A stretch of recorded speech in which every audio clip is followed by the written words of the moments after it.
Hey, I'm golf broadcaster Matt Adams. The updated and expanded second edition of my book, The Golf Round I'll Never Forget, Golf's Biggest Stars Recall Their Finest Moments, is now available. Readers can expect to march with Arnie's Army at the 1960 U.S. Open, relive Jack Nicklaus's remarkable 1986 Masters win, and be amazed by the Tiger Slam. The Golf Round I'll Never Forget, Golf's Biggest Stars Recall Their Finest Moments. Pick it up where fine books are sold, including BarnesandNoble.com and Amazon.com. Hello, old sports, and welcome to the Hello, Old Sports podcast on the Sports History Network. Your hosts are Andrew Newman and Dan Newman. I'm Dan Newman. I am joined by Andrew Newman. Andrew, how are you doing tonight? Tremendous introduction. I'm doing well. I am. It's hot here in Connecticut. It's going to be hot for the next several days, but I'm doing good. I'm excited to do another one of our types of episodes that we're going to get into tonight. I'm not doing much better, for the record here. So let's just say that I think we're going to. It can only go up from here. So those of you who are new to the listening to the program, we do a couple of these every year where we pick a year that's got some sort of anniversary, 75 years, 80 years, 40 years, 100 years. And we've done 1920, we did 1998, 1941, 1986. I think I'm probably... We did 82. We did 82 also. We did 82, 86, 98, 41... 20, and we did 23 last year, the 100-year anniversary. And so we've done a few, and, we've got a few, it's something that we, it's a year that's having some sort of an anniversary. And so this is the 40-year anniversary of 1984. And some of the earlier ones, are very different because it's a lot of baseball, but then it's also things that happen in college sports. If you go back to the 20s and 30s, it's the Negro Leagues. But then when we do these ones for the 80s, it's a lot of the sports that we, it's basically, with maybe some exceptions, the sports landscape as it is today, with maybe some small differences. So that's kind of what we're dealing with. It's not a year that Andrew or I remember. Obviously, Andrew wasn't born yet, and I was only a year old. But it's definitely some figures and players, at least, that we remember from later in their career. And I have to say, there is a lot here. There is a really just a wealth of information. We're hoping this is 2 episodes, but we fear it might actually end up being 3. So we're excited to dive into all things 1984 in sports with you here tonight. Yeah, so we'll we for the first time, the year episodes always get split into 2 episodes, but they're often one recording session. This time we've decided to acknowledge our own long-windedness and said we're going to record this in at least 2 sessions too. So what you will hear in part 2 will be recorded at a later date from what we're going to get into now. But like Dan said, there's a lot to get into. It's a lot of the sports landscape in terms of what's a big sport and what matters a lot is largely the same as in the current day and age. A few different things here and there, but it's not like some of the years we did where it's like professional basketball really didn't exist. Basketball barely existed. Auto racing, the Indy 500, the winner of the Indy 500 averaged 39 miles an hour. Like it's relatively analogous to the modern sporting landscape of 2024, right down to the Celtics and Oilers being in their respective finals. Exactly.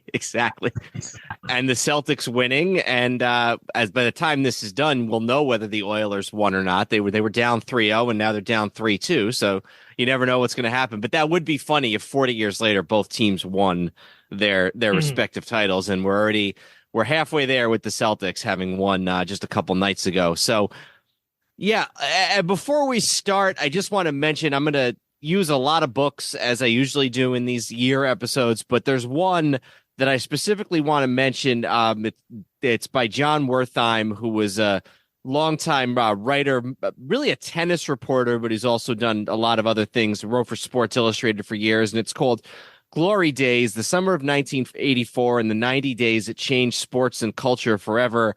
On the cover of this book, Mary Lou Retton, Michael Jordan, Magic Johnson and Larry Bird, Wayne Gretzky, Prince, and Bruce Springsteen. So he hits all the high points. He even has a chapter or two on wrestling in 1984 in the book. So used a lot of books in research for this, but this is one that I used really quite a bit. So why don't we go ahead and get started? And we tend to take these things in chronological order. But Andrew, do you want to do your little disclaimer before we get started?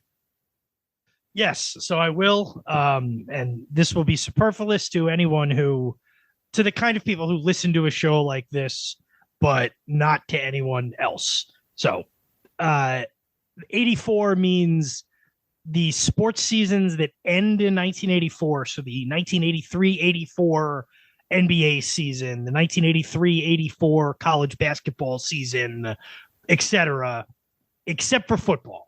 Football, we count the season that is the regular season is played mostly in 1984 or entirely in 1984, with the playoffs ending in January of 85. So there will be things that happen in October or November or December of 1984 that are not part of this episode, but there will be things that happen in late 1983 and early 1985 that will be part of this episode. And that makes perfect sense if you know why.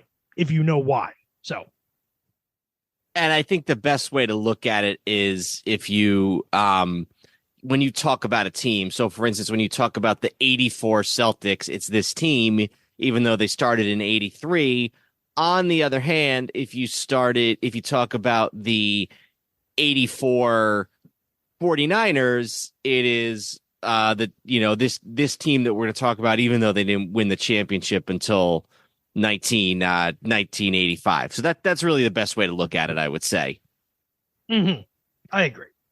So all of that said, we tend to take these things in chronological order, and we usually kick off when there is something to kick off with. We tend to start with the 1984 basketball season. So maybe we want to go ahead and do that.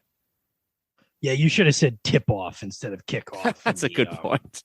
The metaphor would have been much more, people would have been like, oh, I see what he did there. All right, so we're starting with, you said basketball, starting with the NBA, I'm assuming. Yeah, why don't we do the NBA first? Because really this is the biggest sports story of the year, probably, is what happens in the NBA at 83-84. This is 1984. David Stern takes over as commissioner of the NBA.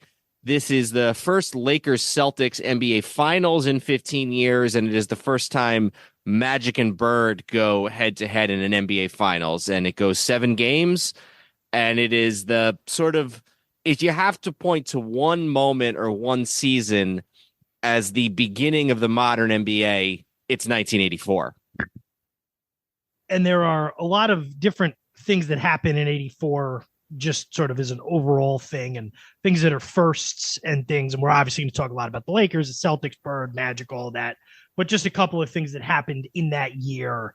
You had David Stern on April 1st. So towards the end of the year, David Stern becomes the NBA commissioner, a role that he would have for damn near 30 years, if not 30 years by the time Adam Silver took over. Yeah, he retires somewhere in that early 2010s. He was around long enough to veto the Chris Paul trade in 2012. So I think he might have done exactly 30 years.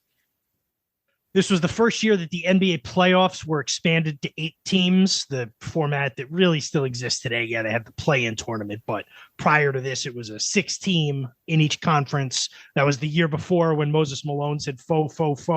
It was because he was saying the Sixers only had to play 3 rounds, whereas by 84, it would have been faux. It was the first year alongside expanding that, the first round of the playoffs went from a best 2 out of 3 to a best 3 out of 5, which it would stay for 20 or so years. What it used to be is before this was that 6 teams made it. What I guess that would be, in 6 teams made it per conference. 2 got buys. Does that make sense? Yeah, 2 got buys. Football, yeah. Think about football. 2 got buys, and that first round that not every team played in was best of 3. And so there's never been a best of 3 playoff series in the NBA since, and there wasn't one in any sport, I don't think, until a couple of years ago when MLB expanded their playoffs. Just a couple other things. Clippers last year in San Diego before they moved to Los Angeles. This will come back up later, but it is the last season of the 2-2-1-1-1 format in the NBA Finals for 30 years. ESPN's last year broadcasting NBA games for 20 seasons. And I guess those are the real. And also you had Kareem Abdul-Jabbar becoming the all-time leading scorer, passing Wilt Chamberlain, a record that he would hold until just earlier this year when LeBron passed him. Or was that 2 years ago? I think it was 2 seasons ago that LeBron passed him. So yeah, Kareem, who'd started his career with the Bucks, got traded to the Lakers in the mid 70s, and then was there as they brought in all the other guys, Magic, and hired Riley to be the coach, and brought in James Worthy and Michael Cooper and all of these guys. By the 1983-84 season, Kareem is 36 years of age. He's viewed as being towards sort of the back end of his career, even though he'd actually play 5 more seasons. After that, he's been MVP of the league 6 times, and he breaks this record in, sort of midway through the 1983-84 season. I could get you the exact date here if you give me a chance, but there's something very interesting about this game. It's not played in LA, and it's not played in Utah. It's actually played in Vegas at the Thomas and Mack Center, which was sort of the secondary home of the Utah Jazz during those days, which is an interesting sort of side note in and of itself. Yeah, it's funny to think about, like, that there's been a couple of maybe more than I'm thinking of, but that happening in Las Vegas, and then the Wilt 100-point game happening in Hershey, Pennsylvania, just in these sort of random locations that I guess was more common in the 60s than in the early 80s, but still kind of making people's lives difficult in trivia for decades now. Yeah, and a lot more teams were doing this around this time than you might realize. The most famous one is the Celtics. They used to play 3 or 4 games a year in Hartford, Connecticut, at the Hartford Civic Center. And in fact, I think the year the Celtics went 40-1, a couple years later, their one loss actually wasn't at 40-1 at home. Their one loss actually wasn't in the Boston Garden. It was in Hartford. Don't quote me on that. It was still played in Hartford that late. They played in Hartford to the mid 90s. It makes more sense in 1994 than it does in 1986. Oh yeah, no, they played in Hartford until the mid 90s. I think they didn't stop doing those few Hartford games a year until they opened the new arena, and then as part of opening the new arena, they decided they were just going to stop. But the Bullets used to play in Baltimore a couple games a year. I know they played in Baltimore, in the 60s and early 70s, full time, but the Bullets played games in Baltimore. I think the Seattle Supersonics played they played a few games a year in Spokane. And there might even be another one. I made a list one time, but I couldn't find the list. But yeah, all the way through to like the mid to late 80s, or even later in some cases, these teams were doing this. They had these sort of alternative homes. And I guess you still get some of that now with, the Bills go to London or not the Bills, the Jaguars rather go to London a couple times a year. So you still see a little bit of that. But yeah, that's something that is that went on in the NBA. So it was April 5th, 1986. Go ahead. I could just one or ten. I know this has nothing to do with anything, but yeah, 95, the last year, when the Fleet Center opened, they started playing all their games there because it said here they cost the Celtics $150,000 a game to play in Hartford. But for Fleet Center, it was rent free, so it didn't make any sense. Interesting thing, it said another reason for the Celtics leaving was that Hartford television market was opened up to the New York Knicks, which drove Boston away from the city. And then the only year the Celtics didn't play games in Hartford during that stretch was in 1978-79. And the reason for that, and I didn't know this until I moved to Connecticut, at some point in that year, the roof of the Hartford Civic Center just collapsed in. I think I read about that when I was researching this episode. So they played in Springfield for those couple of years, or for that season. So they didn't even take those games back to the Boston Garden. They actually found an alternate home. So yeah, April 5th, 1986, Kareem starts 20 points behind the record. 84. I say 86. I'm sorry. Yeah. April 6th, 1984. He starts 20 points behind the record to start the game. He's actually being guarded by Mark Eaton, who passed away a few years ago. We actually discussed him on an in memoriam. Eaton is guarding him. But the interesting thing about that is Eaton is a fellow UCLA Bruin several years after Kareem, but a part of that UCLA fraternity that's so strong in college basketball. So he's being guarded by a UCLA guy who Magic Johnson, who'd been taken out of the game because I believe this game is sort of a blowout, if I'm remembering correctly. But even though Magic has been taken out of the game, he insists on being put back in the game so that he can pass the ball to Kareem for Kareem's record-breaking score. And yes, this game is what the heck? Oh, okay. I'm sorry. 129-115 is the final of the game. So it's not a blowout, but it's not a particularly close game. Anyway, Magic had been taken out of the game, and yet insists on going back in so he can pass to Kareem for the record-breaking skyhook.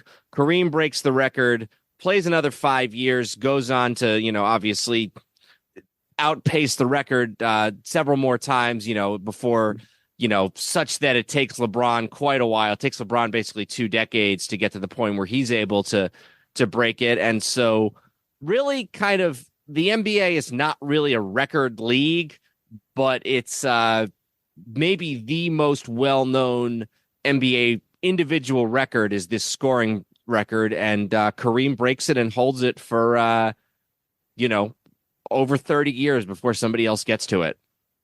Well, and if you think about the guys who've had it, Wilt Chamberlain to Kareem Abdul-Jabbar to LeBron James, and that's not to say those are the 3 greatest basketball players of all time, but there are 3 who are certainly Wilt and LeBron are considered the players of their generations. So it's not that I think that also contributes. Like you said, it's not a record sport like baseball is, for example, but points being kind of the name of the game. If there's going to be any sort of legendary number record, it's going to be all-time career points.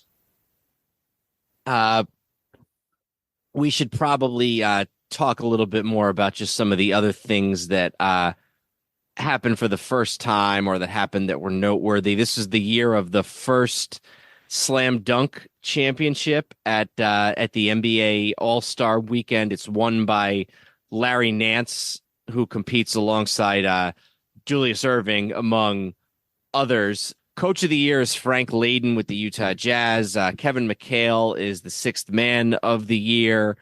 Ralph Sampson is rookie of the year with the Houston Rockets. Sampson, who sets sort of a record of his own, and then in addition to being rookie of the year, he's also the rookie of the month every single month.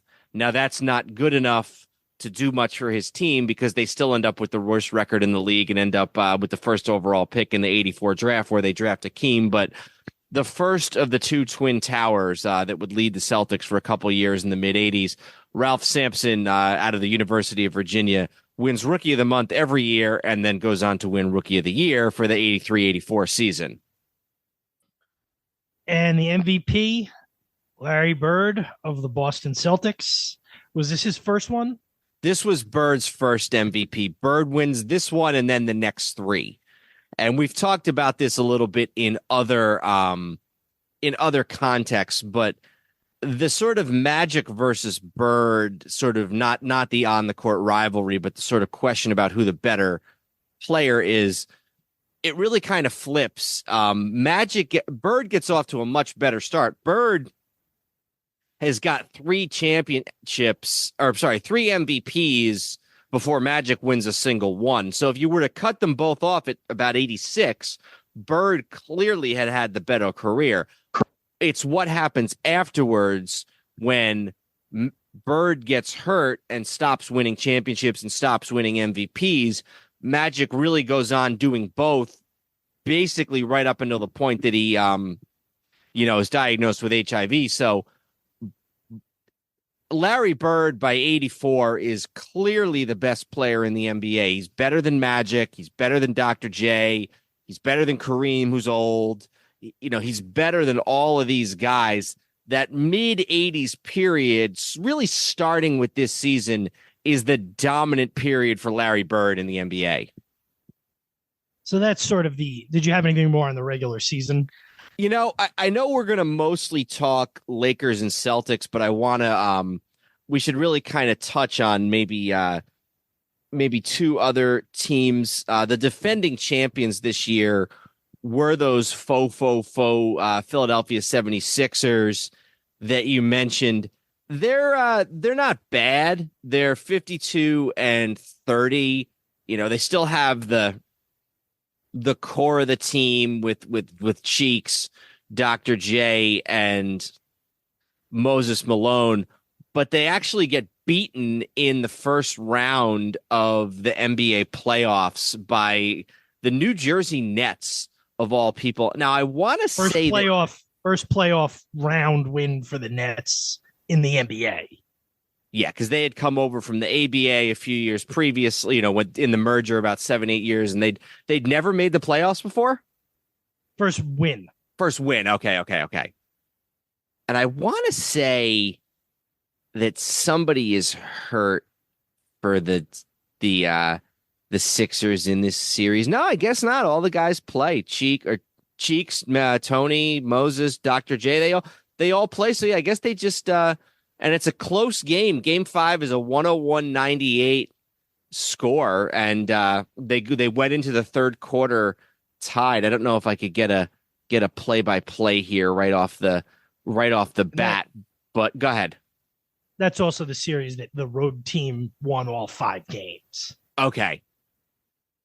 Let me see if I can just get a quick description of what happens here in that last game. No, nothing's coming up that's easily accessible, but yeah, they lost all 3 post-season games at the Spectrum. Yeah, so they'd been much better the year before. This year they were 52-30. The year before they were 65-17 and were NBA champions, and they would strengthen their team again in the 84 offseason by drafting Charles Barkley, but we'll get to that more a little bit later. So that's the Sixers, and then I think we should probably talk about the Knicks, because this is really the only year from the end of the championship years to the Ewing era that you could really classify the Knicks as really good.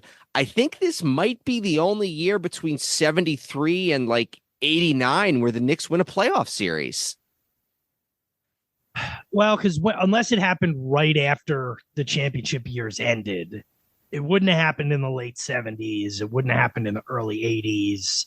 Yeah, I think you might be right. Bernard King is also he's first team All NBA that year alongside Bird, Magic, Kareem, and Isaiah Thomas. Okay, so the year before, so they had won a couple of these. 74, I should have known the 74. They actually made it all the way to the conference finals against Boston. All I really knew about that 73-74 season is that Willis got hurt really quickly, and that was basically the end of his career. But I guess I guess they still were able to make it all the way to the conference finals, lost to Boston. Then in the following year, they actually lost to Houston in the first round. I guess Houston was still in the Eastern Conference. And then, okay, so a couple of these years, 78, 81, 83, they won that 2 out of 3 sort of preliminary first round that we were talking about. But this was the first time they really went sort of deep, if you want to call 7 games in the Eastern Conference semis deep. But they were a good team. Like you said, this is the year. You said Bernard King was first team All-NBA? Yes. And this was probably, his second year on the team, I want to say? I can look that up. I don't have that, but I can look that up. So this was his second year on the team. He'd started with the Nets, then played a year in Utah, then a couple years in Golden State, and then for the 82-83 season, he comes to the Knicks at 25 years of age. And it's one of those things where it's just sort of like as a Knicks fan, it's kind of forgotten to history because it was really only this one year. Yeah, and there's no guys on the team who, outside of King, who really resonate with the fan base, at least as players, right? I mean, it's not by the time they get good with Ewing. Was Bill Cartwright on those teams in 84? Cartwright was there. They had drafted Cartwright several years previously. The basic starting lineup for this year is Cartwright at center, King and Truck Robinson at forwards, and then the guards were Ray Williams and Rory Sparrow, and Trent Tucker was sort of the sixth man, and Louis Orr too, the guy we talked about on another in memoriam a couple years ago, the great Syracuse player from the 80s. Louis Orr was there, but yeah, the only guy who really survives into the Ewing years is Trent Tucker. So this is a different team. They're led by King. They're coached by Hubie Brown, who had been brought in at the beginning of the 82-83 season, the year before, actually replaced Red Holzman, who would come back to coach for a couple years. And they really do. They go on a very exciting run. They beat the Pistons in the early years. I think this is Isaiah Thomas's second year, and the Pistons have some of the guys that would later be part of their team. Rory Sparrow is guarding Isaiah Thomas. They beat the Pistons in an epic Game 5 that is played at the Pontiac Silverdome, because the Palace at Auburn Hills is... Oh, no, do I have that backwards? No, neither. It was Pontiac Silverdome. The Pontiac Silverdome was their home arena then, right? Mm-hmm. But Yes. the game was played at Jim Lewis Arena. Jim Lewis Arena?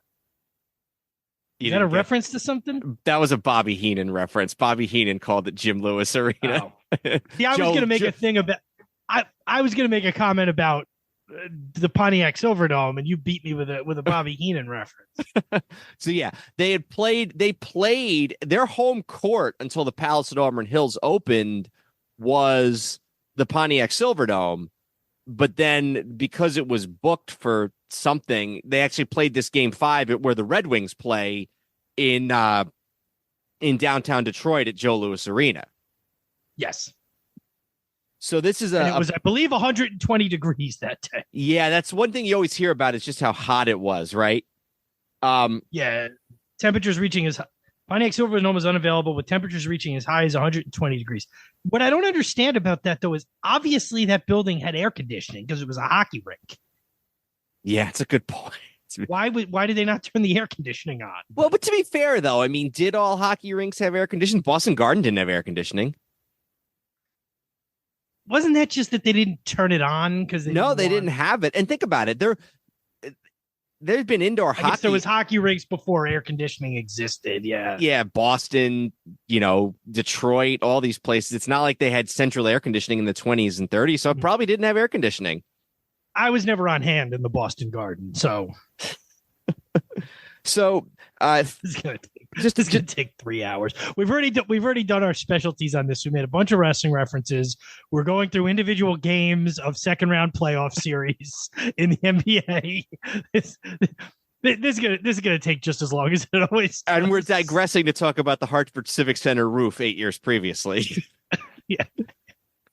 King had dislocated both of his middle fingers. He could play, but he had to catch passes with his palms and shoot with an altered motion to avoid hanging and bending the damaged digits.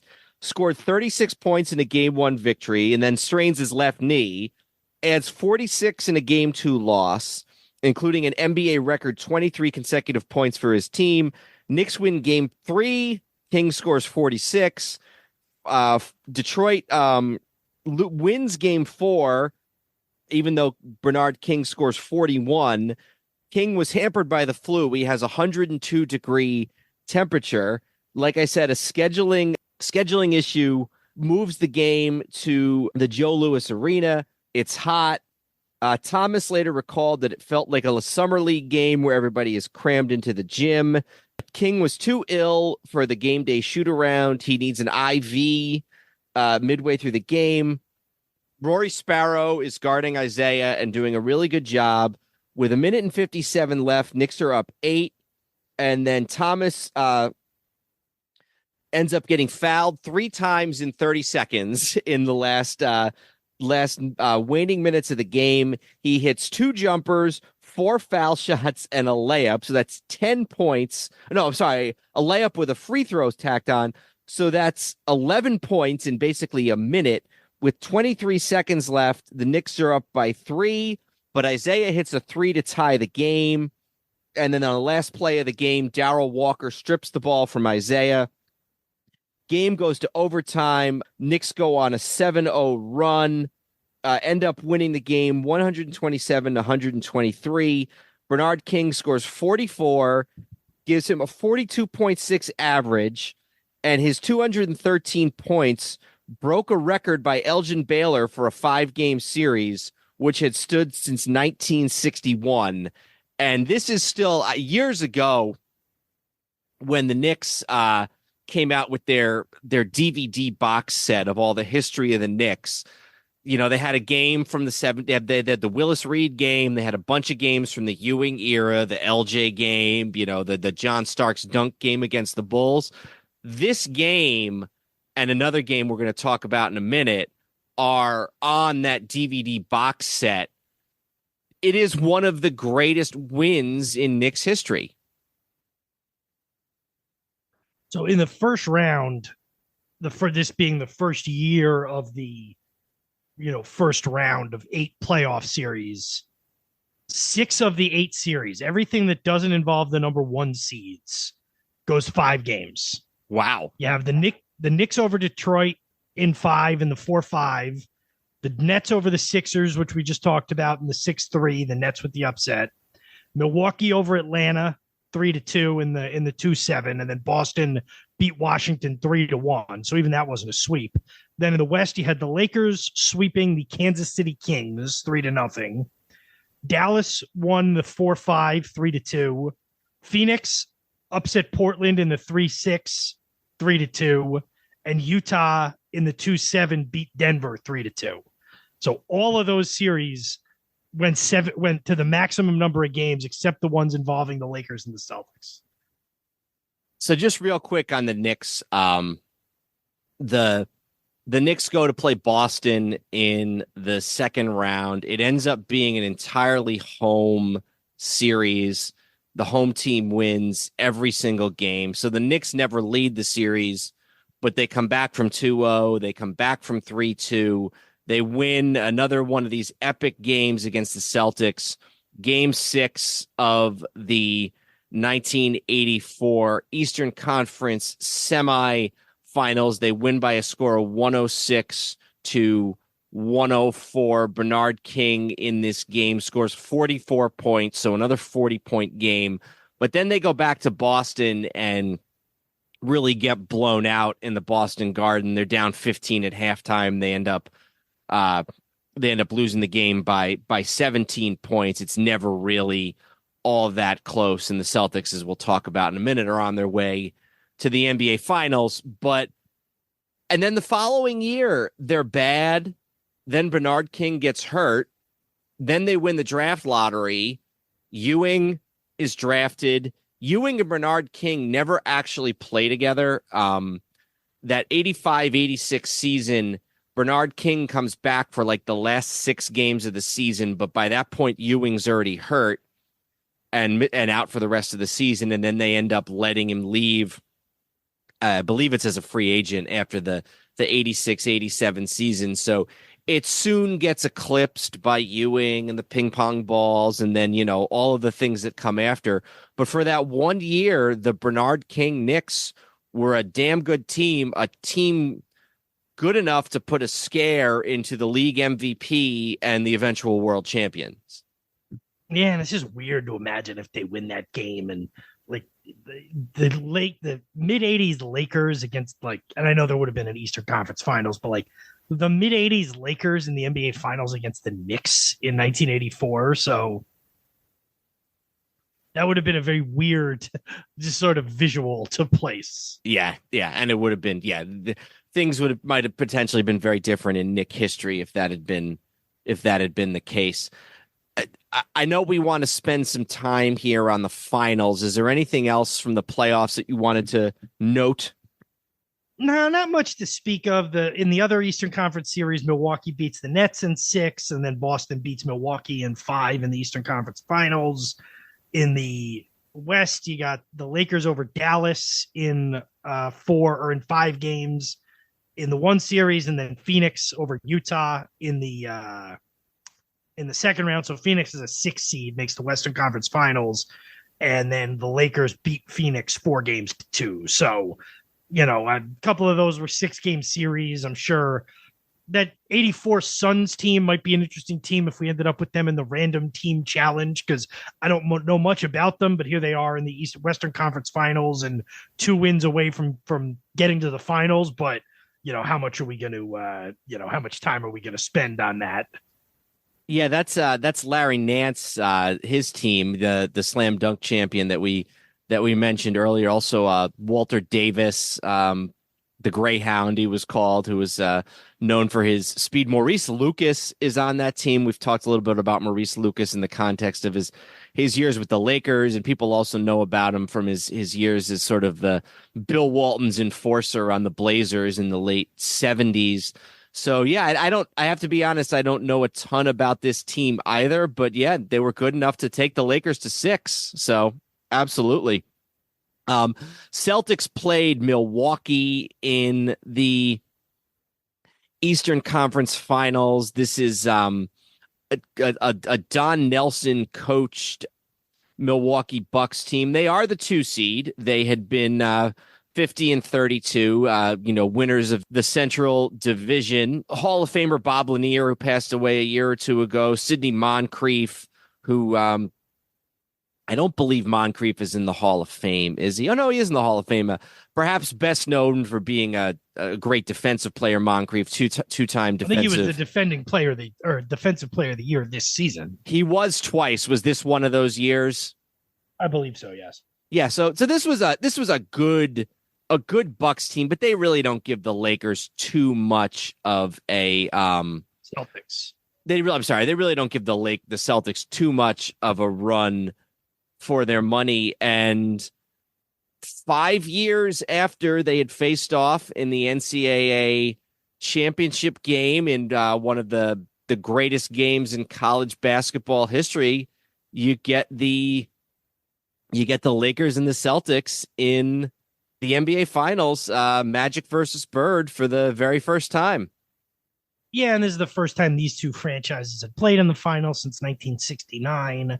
They played a ton in the Bill Russell era, with the Lakers always playing the foil to the Celtics in that era. Since they'd been in the league, the Lakers had been in the finals 4 times, winning twice. The Celtics had been in the finals once, winning that time.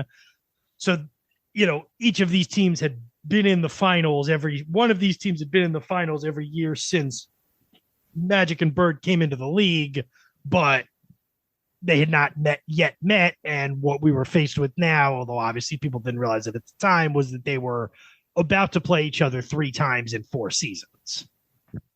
Both teams had won championships already. The Celtics had won in 81 under Bill Fitch. The Lakers had won in 80 and then again in 82. Lakers had been to the finals against against Philly rather, but had gotten swept. But both teams had made some changes in the offseason. The Celtics had fired Bill Fitch, who had been the coach of the team in 81, but it was sort of widely believed that the team had quit on him in the 82-83 season. They had traded for Dennis Johnson before this season began. The point guard on the Celtics in the early 80s was a guy who was a legendary player in his own right, Nate Tiny Archibald, but the Celtics are starting to realize that what they need is a guy who can not only run the offense, but can play a really good defense as well. And so they bring in Dennis Johnson, who had started his career with Seattle, had actually been the finals MVP for the Supersonics in 1979 when they defeated the Bullets in the NBA Finals, and then had just played a few years in Phoenix. So they signed Dennis Johnson. They bring in Casey Jones, another, longtime Celtic player who had actually coached the Bullets in the mid 70s and taken them to the NBA Finals, I believe in 75, I want to say. But the guy, he's a longtime Celtic. Auerbach loves to bring in former Celtics to coach his team. So Casey Jones is another one of those. The Lakers, the two big things they had done in the offseason was they had traded away Norm Nixon, who had been sort of the other point guard on the team with Magic Johnson, and that kind of sends the message that once and for all, this is Magic Johnson's team. And they also trade for Byron Scott, who ends up being a key scorer, key player on the team for really into the early 1990s, all the way up through when Magic retires. So the Lakers are, with the exception maybe of Bill Walton, who the Celtics don't bring into till 86, these are the Laker and Celtic teams. And I guess AC Green might not be there yet for the Lakers, but this is Magic, Kareem, Worthy, Scott, Cooper on one side, and then DJ, Bird, Parrish, McHale, Ainge on the other side. Yeah, it looks like Green's rookie year was still, I think, 85, 86 based on when this thing says. So, yeah, he wouldn't be there for another couple of years. And there's one more point I want to make, but go ahead. Lakers had won both games in the regular season. They were both close games, played in February. They beat the Celtics by 2 in Boston. They won by 2 in Boston on February 8th, and then they won by 8 in Los Angeles on February 24th. Dan Shaughnessy came out with a book a couple years ago called Wish It Lasted Forever, Life with the Larry Bird Celtics. And he makes an interesting point here about the contrast between the two teams. And there's definitely plenty of contrast between the two teams. But it says the matchup featured an unusual contrast of basketball pedigrees. Most of LA's best players were products of blue-chip NCAA programs. Kareem, Jamal Wilkes, and Swen Nader had all attended UCLA. Worthy and Bob McAdoo were North Carolina Tar Heels. Magic was from Michigan State, and Byron Scott was from Arizona State, both power conferences. Meanwhile, Boston's starting 5 hailed from Indiana State, Bird, Centenary, Robert Parrish, UNC Charlotte, Cedric Maxwell, Virginia Commonwealth, Gerald Henderson, and Pepperdine, Dennis Johnson. So differences in the pedigrees from the colleges of the two teams. The name I didn't mention there is Kevin McHale. Kevin McHale at this point is still coming off the bench. He actually wins 6th Man of the Year in 1983-84. And so, yeah, let the series begin, I guess. So the Celtics have home court. So the games 1, 2, 5, and 7 will be in Boston. 3, 4, and 6 in LA. Game 1 is won by the Lakers on the road, 115-104. 109. Kareem with 32 points as the Lakers steal one in Boston in game one. And Kareem plays really well despite the fact that he has a migraine. Kareem, who was prone to migraines pretty much his whole life, despite the migraine, scores over 30 points, and the Celtics get a win in Boston in game one. Game two, a couple days later, also, actually 4 days later, wow. Also still in Boston. This one goes into overtime, and the Celtics get even in the series 124 to 121 in overtime. This is the one where the Lakers had a lead with 18 seconds left and the ball. James Worthy gets a pass stolen by Gerald Henderson, who hits a layup to tie it. Johnson ends up with the ball and dribbles the clock out, thinking that for some reason he dribbles regulation time out. And they go to overtime. And in this, the Celtics are down one at the end of overtime, and Scott Wedman hits a shot with 14 seconds left to give the Celtics the lead, and Robert Parrish steals it, and Bird hits a pair of free throws, and the Lakers kind of choke it away there.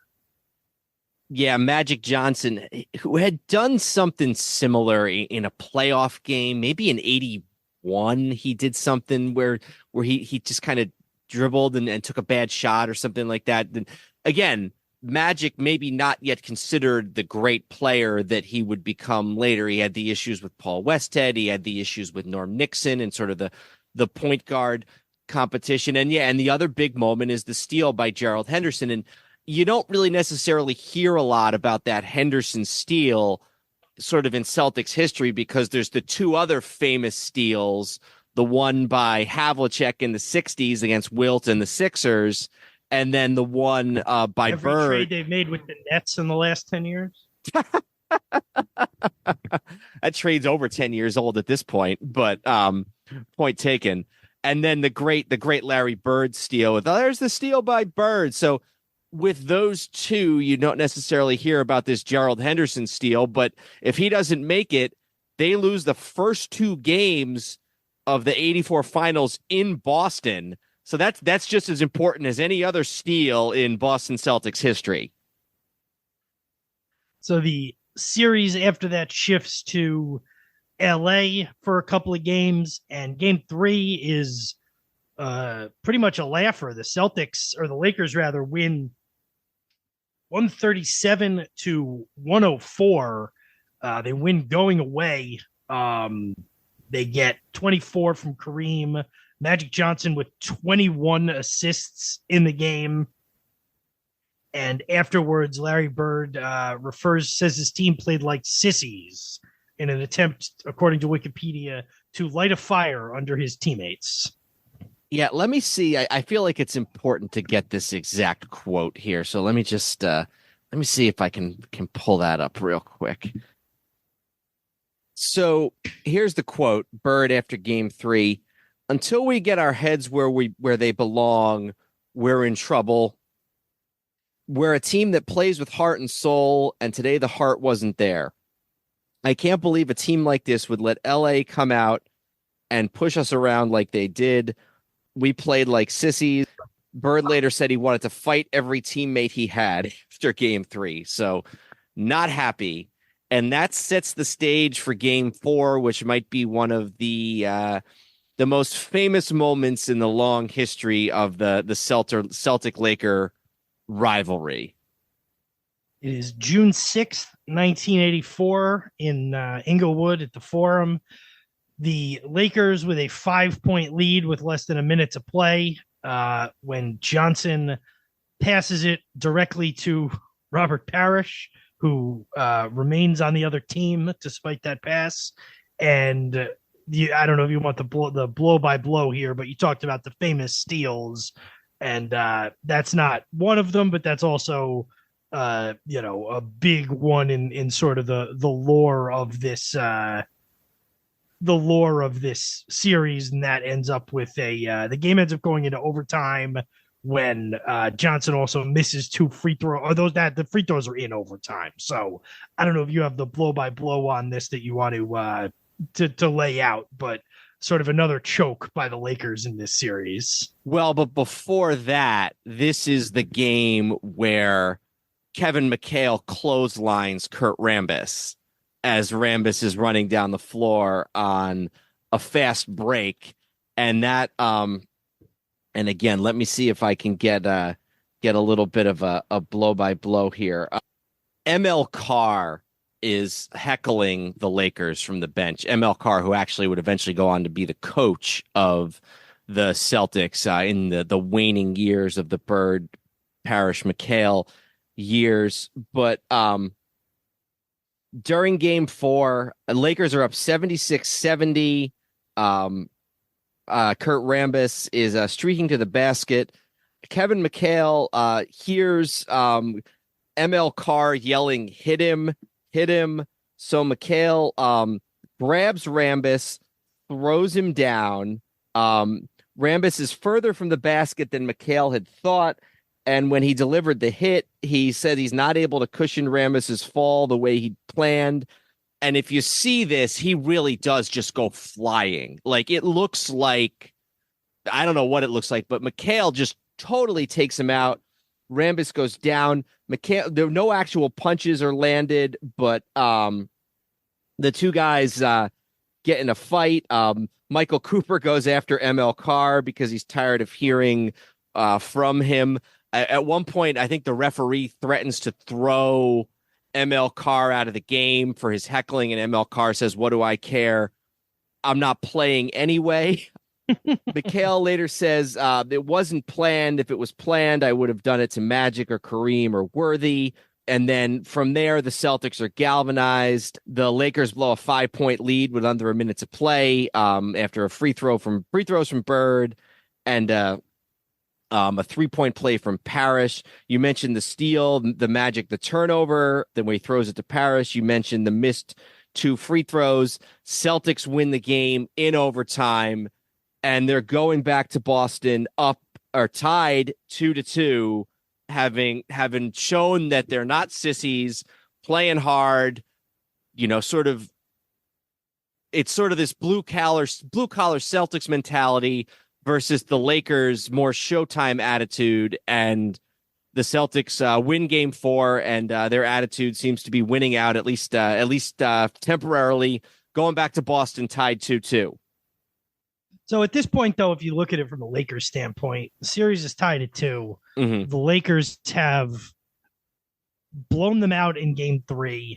Game 1, they won. I don't know, it wasn't a blowout, but they won comfortably, or, ended up winning by 6, but they were ahead most of the game. Both games the Celtics have won at this point have been in overtime. And if you're the Lakers, you feel like it's because you choked both of those games away. Mm-hmm. So, yeah, you're heading back to Boston. You already won a game in Boston. You almost won a second game in Boston. If you're the Lakers at this point, you have to feel like, we should be up at least 3-1 in this series. But in game 5, you're really a different story, especially in the second half. Behind 34-17 from Bird, the Celtics win the game 121-103. They take a 3-2 lead in the series. This was known as the Heat game. 97 degrees without any air conditioning at the Boston Garden, and they said referee Hugh Evans became dehydrated and fainted at one point in the first half. And this you've also this Wikipedia mentions that it's the last game 5 that a team with home court advantage would play for 20 years at home. And the one who's really struggling is Kareem, with his size, with his age, with his migraines. He is really struggling in this heat. And there's those famous pictures of him taking oxygen on the bench during these games. And so, as you mentioned, much to the chagrin of David Stern, this series is now going back to LA 2 days later. So even though there were 4 games between game 1 and game 2, and 3 games between game 2 and game 3, and 3 games between game 3 and game 4, there was only 2 games to get from LA to Boston between 4 and 5. Now another 2 days to go back for game 6, and then another 2 days. So all of this travel they're doing, 4 to 5, 5 to 6, 6 to 7, it's all being done with only one travel day in between. So June 10th, 1984, back in Inglewood, the Lakers have a big fourth quarter. They're actually down. What are they down going into the fourth quarter? They're down 3. They're just down 1 going into the fourth quarter, but they have a big fourth quarter. Kareem puts up 30 and 10, and the Lakers win 119-108 to force a game 7. This was a little bit of a receipt game where Cedric Maxwell hit James Worthy, and Worthy went into the basket support. And according to this, there was a Laker fan who threw a beer at ML Carr as he left the floor. So, and you got that backwards though. Worthy shoves Maxwell. Oh, I'm sorry. Worthy. Yeah, that's what I meant. Okay. Because the Lakers are getting tired of the way the Celtics are playing. Maxwell, who incidentally, in addition, maybe with the possible exception of Carr, has been another big heckler. He made the choke sign to the Laker bench. I think it was in game 4 after Magic missed the free throws. So Maxwell has probably been the second biggest antagonist of the Lakers, other than ML Carr. So if they're going to take it out on somebody, it's understandable that maybe he was the one who it was taken out of. Also, Carr continues to heckle Magic. He says, "Come on, Cheezo, give us one of your cheesy smiles." The next time Magic runs by, he says, "Hey, Magic, are you going to call timeout?" So he's really just a jerk, ML Carr. So yeah, but he knows his role, I guess, in this situation, and that's to bother people in a series that's this tight. I guess that's you need everybody playing their role, I guess, as unsavory as it might be. So game 7, June 12th, 1984, Boston Garden, Boston, Massachusetts. It's a temperate 91 degrees inside the Boston Garden. I should just add one more thing before game 7, when the teams come out for warmups. ML Carr comes out wearing goggles to mock Kareem. See, that I like. That's just so yeah. The Celtics, the Celtics sort of gradually increase their lead in this game. They're up 6 at halftime. They're up 13 going into the fourth quarter. They end up winning by 9. Lakers actually, they're down as many as 14.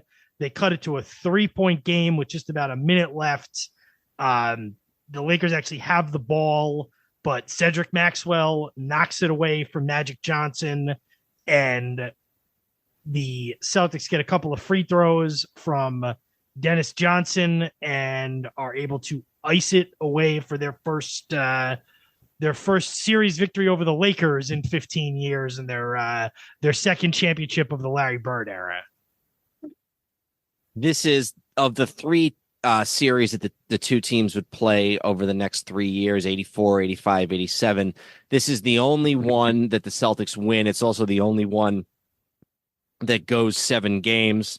The Lakers would get their revenge in 6 the following year, and then go ahead and win it again in 6 2 years later. 86, the Celtics make it to the finals and beat the Rockets, and that's its own whole other story why the Lakers aren't there. Bird wins the MVP of the series. He says in the locker room afterwards, I think he says, let me get the exact, he says, "I finally got him," referring to the Lakers, referring to Magic Johnson. David Stern is so unhappy about all of the travel that he institutes the 2-3-2 format, which I think stays around up until about 6-8 years ago. 2013, I think. And that is one of the greatest NBA finals in history between 2 of the greatest teams and 2 of the greatest players in NBA history. And really sets the tone for the next several years. Like you said, 2 of the next 3 years, they will play again against each other in the middle year in 86. The Celtics are a dominant team. The Lakers are knocked out in the second round by the Rockets, so we don't potentially get the 4 straight years where they might have rotated wins for 4 consecutive years. So, it's unless you're and I mean, I'm putting myself in the former group here, not the latter group, but like, unless you're somebody like a big fan of either team, a big fan of the era, whatever, I will be honest, I don't know clips which year is which year based on clips of these finals. Mm-hmm. When I see a clip of the Lakers against the Celtics from this era, and it's, you can usually see like a finals logo on the court or something as opposed to a regular season game. I don't immediately recognize, oh, that's 85. Oh, that's 84. Oh, that's 87. But you know what it looks like. As I'm saying this, you can picture in your head what the highlights of those games look like. For some reason, when I picture them, it's always the games at the Boston Garden. I think that's pretty common. Yeah. It's the Celtics in white. It's the Lakers in purple. It's that, the parquet floor. But it's like, you know what that looks like as I describe it in just basic detail. And this was sort of the first of several years of that. Yeah, and I think the other thing too is that 2 of the series, 84 and 85, were both closed out in Boston. So I think that's probably part of it too, is that the 2 teams, the winners 2 of the first 2 times celebrated on the Boston Garden floor. So I guess that's the NBA, mostly the Lakers and Celtics, but some other stuff too. But we do have a lot more basketball to talk through. Do you want to maybe run through the college season real quick, and then we can get into the draft, and then obviously the Olympics have got some basketball to discuss there too. All right. Yeah. So the college season, and again, this is sort of the run of this one, the least of the ones of the sort of famous run of championship games and rounds and stuff. 82, you had North Carolina over Georgetown, the Michael Jordan. 83, you had NC State over Georgetown or NC State over Houston, rather, excuse me, with I almost said Johnny V, with Jimmy V. Jim Valvano, yep. Jim Valvano and the sort of running along the sideline. And then the next year, 85, you had Villanova over Georgetown in that sort of famous, like, perfect game that Villanova played to beat Georgetown. But 84 was the one that, I don't want to say gets forgotten, but kind of gets looked over, where Georgetown did actually win one. And they won one over this Houston team. And it was a dominant year for Georgetown. They were 34-3, and Ewing is the most outstanding player of the tournament. Now we can go back and look at the regular season in a second and talk about who won all the player of the year awards, but a couple of things on the 83 NCAA or the 84 NCAA tournament. It was the last year before the tournament field expanded to 64. Because I know they always say that the next year with Villanova, where any year prior they wouldn't have gotten it. Yeah. And they got in and won the national championship. Do you, off the top of your head, know how many teams were in the 1984 NCAA tournament? I thought it was 48, but the way you asked that, is it like 50 or so? I mean, I'm assuming it's at least an even number. Nope, 53. Oh. I have no idea why. Yeah. I'm guessing it has to do with the number of conferences and the number of at-large bids. Mm. That's my guess, but 53 teams made the NCAA tournament in 1983. It's funny because I guess, those of us who grew up in the 80s, 90s, 2000s, when it was always 64, people think it's been bastardized a little bit. Now it's been, it's 65, then it's 68. But 53 is just as weird as anything they do now. Yeah. Couple of sort of interesting things about this year. This was it said if a team win the bonus situation within the last 2 minutes of the game and all of overtime, common fouls resulted in 2 free throws. This rule was changed back to 1-and-1 free throw situation after a month due to its unpopularity. Several conferences were granted permission to experiment with a 45-second shot clock, either for the entire game or shut off in the last 4 minutes of the second half, the three-point shot from 19 feet, and coaching boxes. So even though none of that stuff was officially in yet, several conferences, and the follow-up question being which conferences, I do not have that, were granted permission to experiment with a shot clock and a three-point line. So Michael Jordan, this is Michael Jordan's last year with Carolina, and they had been, so in 82, they won the championship against Georgetown. I don't know what they did in 83, but 84, even though Jordan is basically player of the year in every single poll, every single place that it's awarded, they lose in the Sweet 16, I think. Yeah, and they're the preseason number one, and I'm pulling up what they did in 82, 83, they lost in the regional final, which would have been the Elite Eight. And then in 83, 84, they lost in the regional semifinal, which would have been the Sweet 16. So yeah, they actually, this was the last time 81, 82 was the last time UNC would get to a Final Four until 1990, 1991. They were a Sweet 16 Elite Eight team pretty much every year after that until the early 90s. But yeah, Jordan, and this kind of, I think people have almost get the trajectory on Jordan a little messed up, where they make it seem like he was somehow unheralded in college, except for that shot in 82. Uh-huh. Like, yes, Patrick Ewing was considered this singular phenom that kind of, in a lot of ways, overshadowed the years Michael Jordan was in college. But, like, I don't know. I think people, they conflate, like, the fact that he didn't make the varsity in his high school. And, I mean, he compounds a lot of this by the fact that he's got a grudge against the lady who shorted him change at the grocery store when he was 12 years old, still to this day. I think people somehow conflate that, like, until he went to the Bulls, he was the unanimous consensus national player of the year in college basketball in 1983, 1984. So it's not like he was, go ahead, sorry. So let me get back at that in a roundabout way. Like I said, they lost in the Sweet 16 to Bobby Knight, who we'll talk about a little bit more later, and Indiana. And they fouled Steve Alford late, and Alford hits both free throws to put Indiana up for good. And some people say that if Dean Smith had used Michael Jordan more effectively in that game, that maybe Carolina would have won. I think that maybe some of the reason why there's sort of this Jordan was underrated is that Dean Smith was very big on even Michael Jordan playing within the system, because there was the old joke that Dean Smith was the only one who's ever been able to hold Michael Jordan under 20 points. So that might be part of it too, that he didn't really get a chance to be Michael Jordan until he got to the pros. Now, I don't know if I necessarily agree with that, but I think the Dean Smith aspect of it might be part of that notion as well.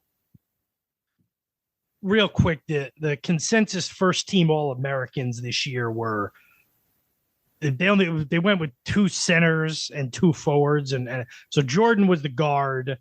The two forwards were Sam Perkins and Wayman Tisdale, and then two centers they went with in Patrick Ewing and Akeem Olajuwon as the first team All-Americans in college basketball in 1984. So Georgetown, I guess we should just talk a little bit about this Georgetown team. It's the only Georgetown team ever to win a national championship. It's John Thompson, who's the first African-American coach ever to win an NCAA championship. And just in case you thought we were done talking about the Celtics, Thompson, who had actually played as a backup to Bill Russell for a couple of years with Red Auerbach and the Celtics in the mid-'60s. And one of the weird things about Red Auerbach was that even though he was this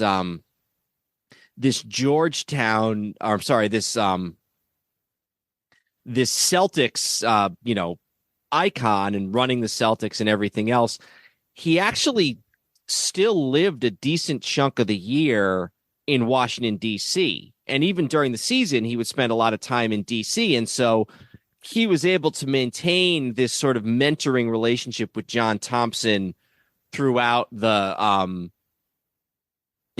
that time, even though, he's running the Celtics. This Georgetown team with Ewing, there's nobody else who's really all that noteworthy. David Wingate, who would actually end up being Ewing's teammate on the Knicks for a little while. Reggie Williams, who I think would end up spending some time with the Clippers in his NBA career, and then a couple other guys, Bill Martin and Michael Jackson, neither of whom I know anything about, and I don't know how long those two guys actually played in Billy the pros. Martin went, and he was the manager of the Yankees a few years before that. And the subject of our last episode, as a matter of fact. Yes. And Michael Jackson was the receiver for the Browns in the 80s.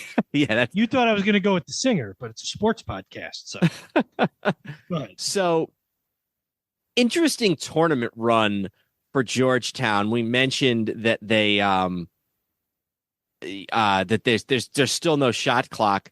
So they win their first game against SMU Southern Methodist, who later becomes famous for having the death penalty issued to their football team. You know what the score of that game was?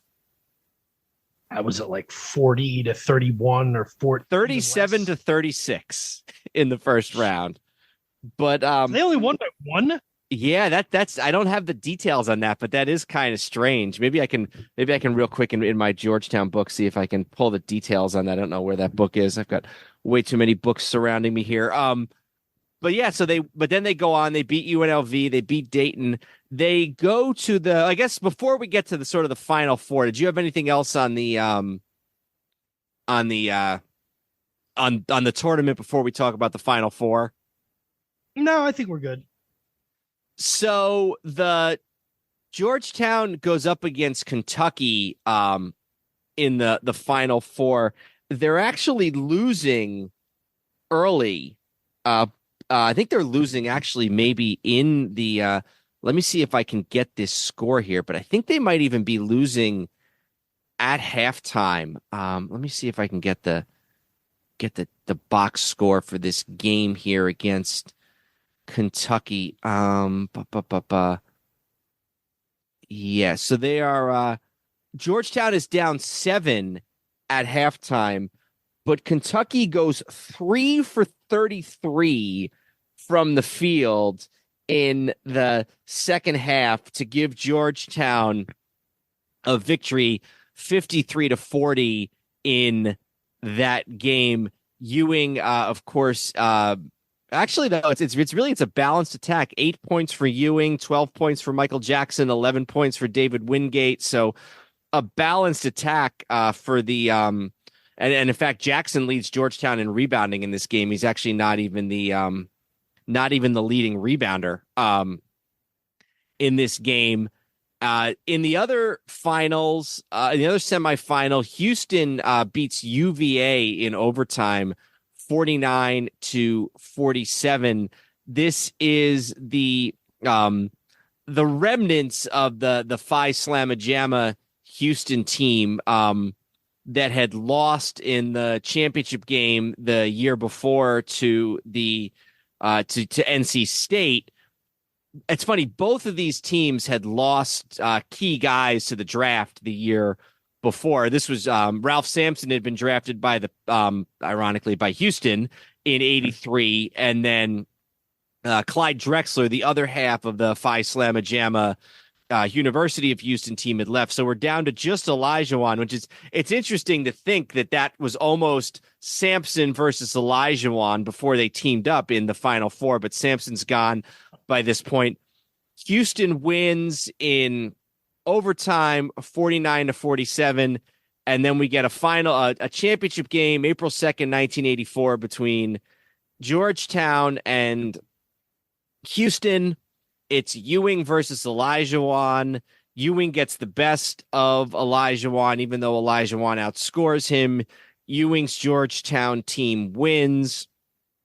like I said, it's the only championship for Georgetown. It's the first championship for an African American coach in NCAA Division I history.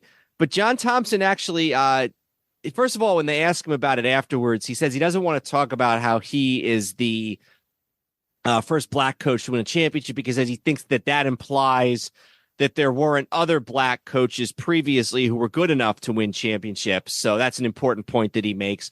The other point that he makes is that he's proud to be the first school in 40 years. Do you know where I'm going with this?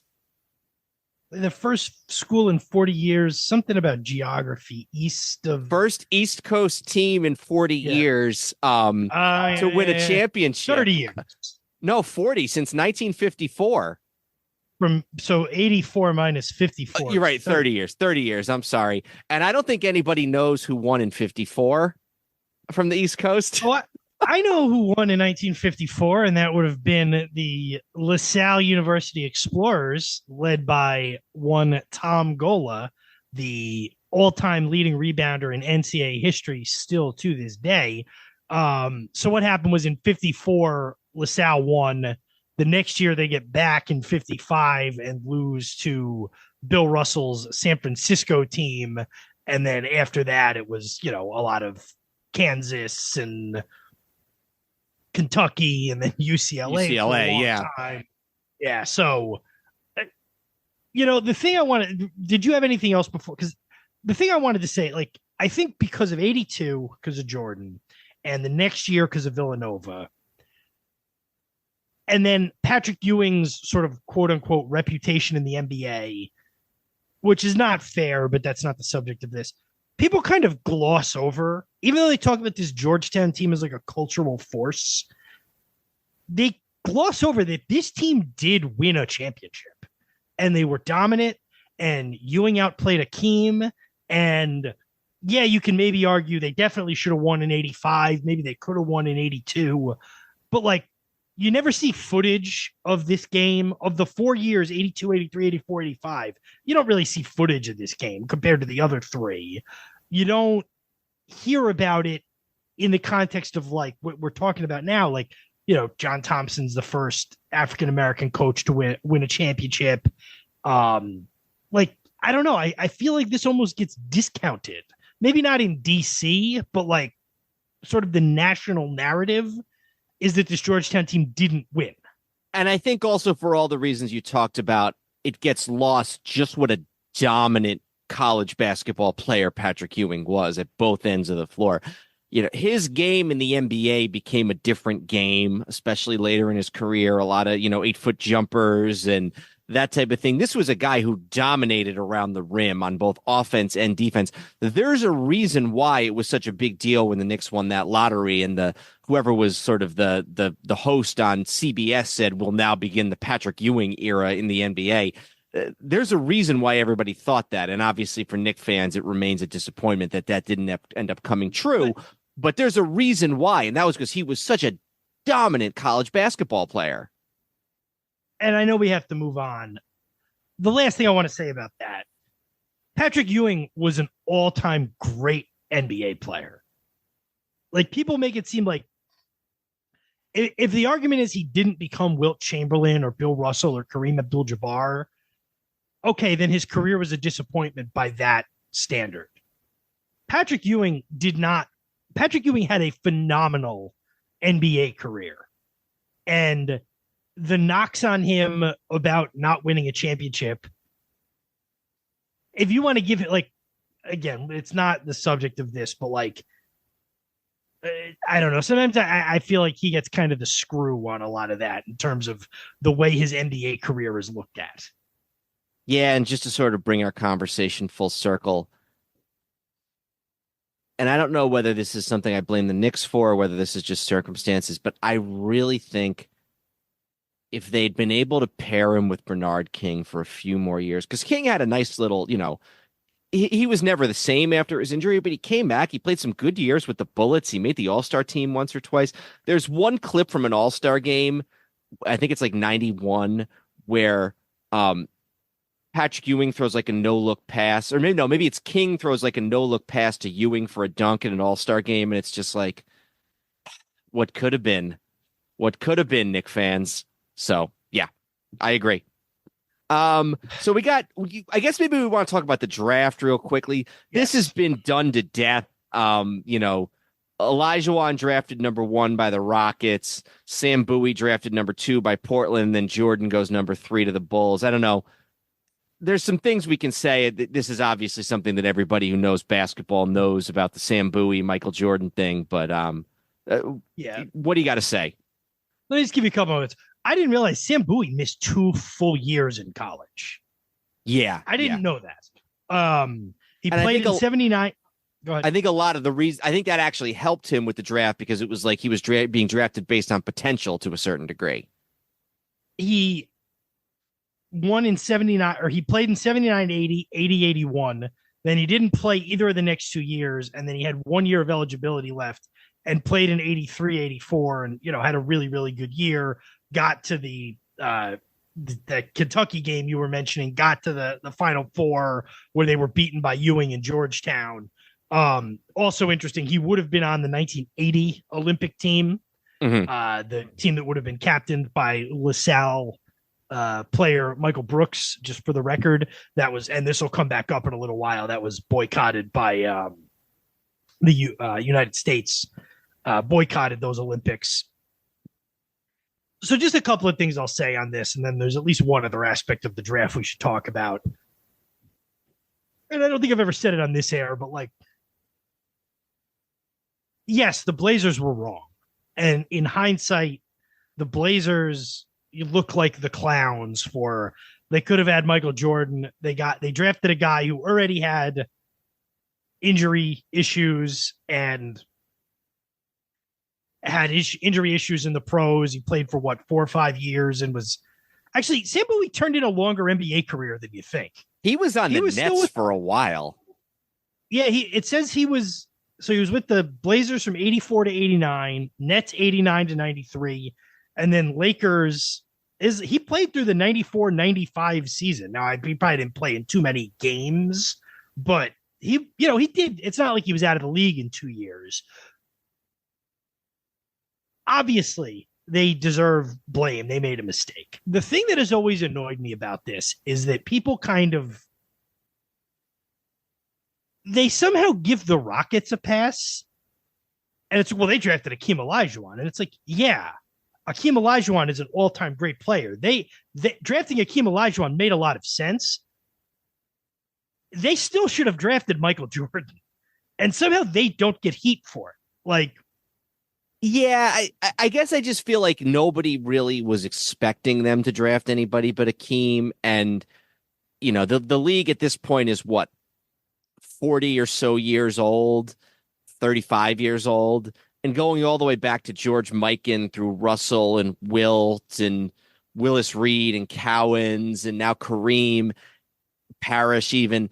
It had always been a center-dominated league, always. I think you can probably count on maybe at most one hand how many years the best player in the NBA was not a center, even if, maybe, that wasn't the MVP that particular year, but I don't think you can blame them even, in retrospect, obviously anybody would have wanted to have Michael Jordan, but I do think that the Olajuwon pick, even at the time, made more sense than the Bowie pick did by far.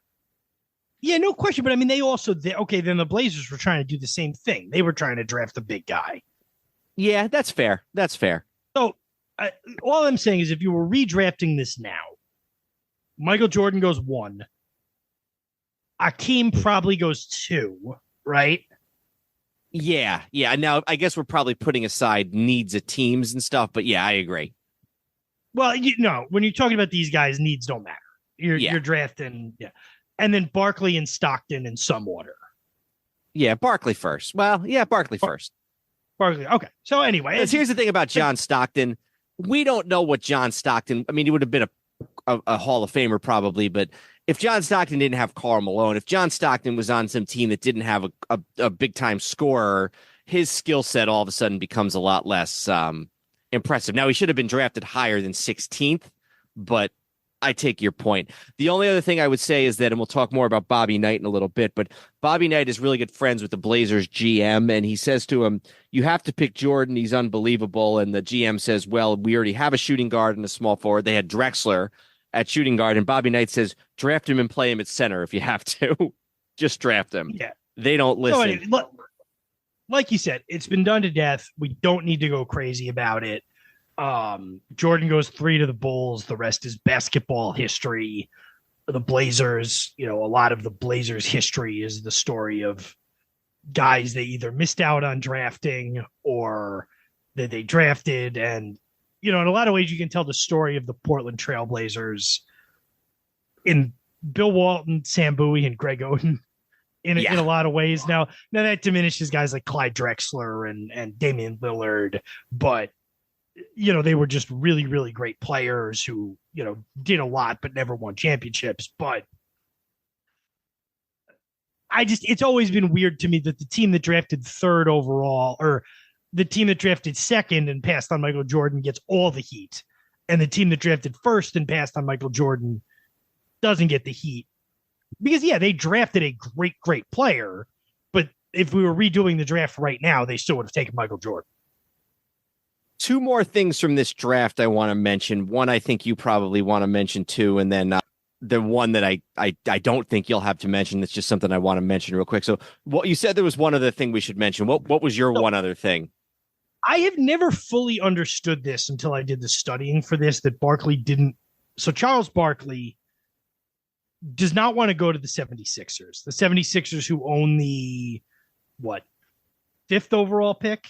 Let me take a look. And the reason he doesn't want to go to them is because they can only pay him $75,000. So I never could understand that. And part of me was like, oh, he didn't want to go there because they were bad. Because I remember Barkley, on the bad Sixer teams in the early 90s. And then I'm like, wait a minute. No, they weren't. They had just won the championship the year before. They were still a really good team. And the reason was due to all sorts of weird contractual collective bargaining issues. The Sixers were capped out, and the Sixers could only, to address the escalating problems plaguing the league, the collective bargaining agreement announced for the 1984-85 season helped institute a salary cap. Teams with payrolls at or above the salary cap could only offer their first round picks a 1-year deal worth $75,000. In other words, whoever was getting picked by Philadelphia, a franchise that was capped out, would not have the security of a multi-year, multi-million-dollar deal. Charles had already lost 10 pounds that summer, a request made by the 76ers. Then Charles's agent, Lance Luchnick, had some tough news. If the Sixers draft you, they're only going to give you $75,000. I didn't leave college for $75,000, Charles replied to a new agent in a not-so-calm tone. So, that's a stupid thing with the NBA, where it was like, well, you can get drafted by a team. They can only offer you a 1-year deal at this money. If you go the next pick based on that team's financial situation, they can offer you a lot more money. Yeah. That was a stupid, whatever that stopgap was really stupid. Mm-hmm. But what that resulted in, and this is from an article 2 years ago by Timothy Bella in The Guardian. And I'm just going to read this paragraph. Bella, who just came out last year with a really good biography of Barkley, by the way. For a 48-hour period in 1984, Charles engaged in an eating binge in hopes of dissuading the Philadelphia Sixers from selecting him in the draft. He began with 2 Denny's Grand Slam breakfasts, 6 pancakes and bacon totaling 1,660 calories, and a vanilla milkshake to wash it down. The lunch offerings, which have varied in the decades worth of repeat tellings, included either Kentucky Fried Chicken, mashed potatoes and coleslaw, half the menu at Red Lobster, 2 McDonald's fish fillets, a large fries, and a Diet Coke, or 2 Texas-sized barbecue sandwiches. The dinner menu at a steakhouse included a T-bone, baked potato, and, of course, 3 desserts. Charles repeated it all the next day, gorging on, as he described, everything I could get into my face. During a night of heavy drinking with his agent, the sight of Charles crushing beers might have made people think that prohibition was about to be reinstated. The excess consumption was never the plan, blah, blah, blah. So he went on like a 48-hour binge to get as fat as possible so that when he weighed in with the Sixers, they would be like, never mind. It didn't work, but it was a good plan, I guess. At the very least, you get to enjoy yourself for 48 hours. We have to do an episode on him someday, and we'll talk more about him in a little bit. The only other thing I wanted to mention was that in the 6th round, because there's all these rounds in these days, well, actually a couple things. First of all, in the 10th round, 208th overall, do you know who the Bulls draft? No, who? Carl Lewis.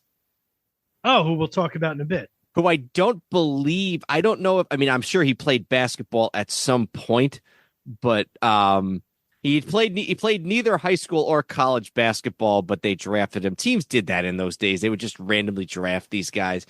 But the guy I was going to talk about, 131st over. Oh, Ken Bannister. Isn't that another guy who's not I'm thinking of Roger Bannister, the guy who broke. No, okay. So Ken Bannister, in like the 40s or the whatever, in he was English. Maybe I've heard of him because he's from Baltimore. Maybe there's something else I've heard of him about. I don't know. Anyway, the guy I'm looking to talk to. I was watching a 1990 wild card playoff game today between the Dolphins and the Chiefs, and a guy catches a pass. The guy catches a pass right before halftime. He's wearing number 11 for some reason, and they put up his thing, and he's been in the league for like 13 years, and he was from BU. Oh, jeez. Well, it's like, yeah, every once in a while, I'll be watching something from the 80s or 90s, and they're like, oh, Boston University. Yeah, well, they're not going to get that anymore. The Nets drafted Oscar Schmidt from Brazil, who is a Hall of Famer. He's considered one of the greatest international players of all time. He's a big guy. He's a center. And he actually comes over and actually, he's more of a power forward. Okay. He's 6'9". He actually comes over and plays preseason with the Nets that year, but he never signs with them. First of all, because he can't get the money that he'd be getting in Brazil, and then second of all, because he there's a rule until '89 that if you play in the NBA, you can't play in your international team, and that's obviously what ends up causing the Dream Team in '92 when they repealed that rule. So anyway, just figured I'd mention that as well. I know we have one more basketball topic to talk about when we get to the Olympics, but do you want to maybe digress a little bit? We'll talk some hockey, talk the rest of the Olympics, and then maybe we'll close with the basketball or close to close with the basketball. Sure. So this is the year before, but I have to mention it because we're talking about drafts. Do you know what happened in the 1983 NHL draft? No. The St. Louis Blues refused to participate. Why? So I just read about this yesterday or 2 days ago when I was studying for this. So basically what happened was the Blues, Ralston Purina, who owned the team, Purina being the dog food company, which for a while when they owned the building, the Blues played in, the roof of the building had the Purina checker board logo. Oh, I remember that. That's right. That's why it was called the Checker Dome. But so it's the Blues in the middle of the season. This is the 82-83 season. Ralston Purina, who'd owned the team since 77, released a statement saying it was looking to get out of the hockey business and was in the process of looking for a buyer. They warned that if a buyer could not be reached for a team group to keep the team local, they would basically open it up. A group from Saskatoon, Saskatchewan, looked to buy the team. The NHL voted 15-3, the owners, against the sale and relocation. So basically, they tried to sell the team. The owners blocked it because they didn't want another team moving into Canada. During this time, Ralston Purina had completely shut down the Blues offices and dismissed almost all of the staff, including team president and general manager, letting him out of his contract so he could become the president and GM of the Whalers. The Ralston Purina basically told the NHL, okay, we're giving you the team back to do whatever you want with it. we're no longer in charge of this team. There's no more office. There's no more ownership. There's no more anything. We have nothing to do with this anymore. This all happened while there was a draft. Now, they had already traded their first 2 picks, so they didn't have a first or second round pick, but they sent Ralston Purino informed the league the Blues would be boycotting the draft and sent 0 representation. The draft table was empty and the team made 0 selections. So they just didn't participate in the 1983 NHL draft. Oh, did they get that figured out by the next year? Yeah, they found a guy from like LA who bought the team and agreed to keep them in St. Louis. But it's like, I guess at that point there was nobody who cared because there was no front office, and the guy who owned it, the people who owned the team insisted they didn't own the team. So they weren't really concerned. So anyway, I just figured I would point that out because I just learned about that, even though it's neither here nor there. They were not here nor there either. Yes. So the 83-84 season is kind of an interesting inflection point for the NHL. A couple of sort of interesting things that were put in place for this season. This was the first year since 42-43 that had regular season overtime. Yep. I guess in the war years they had decided to they dropped overtime games. Now I don't really know what that had to do with World War II travel restrictions. I don't know what playing an additional couple of minutes of overtime. Maybe back then they played till completion like they did in the playoffs and it was an issue because they had to get on the train or something. But basically they introduced a 5-minute overtime period, which existed. I mean, there's still a 5-minute overtime period. It existed in that current format for 15 or 16 years. The Islanders had won 4 straight Stanley Cups, 80, 81, 82, 83. In 83, they had defeated the Edmonton Oilers 4-0 in a battle of an up-and-coming team versus the established team. I can't think of too many analogs to this in really any sport, to be honest, where you have the closest I can come up with is the Lakers and the Pistons in 88 and then 89. Yeah, or maybe more to the point, the sort of the whole Eastern Conference in the NBA where it was like the Celtics had their time and then the Pistons beat the Celtics in 88 and then it was them in the finals for a bunch of years. And then in 91, the Bulls beat the Celtics. That's the only thing I can think of. It now was not at the championship level, but more at like an Eastern Conference level. I guess maybe the one that's a little bit of an obscure pull is 64 when the Cardinals beat the Yankees in 7 games in the World Series. And then the Yankees were basically done after that.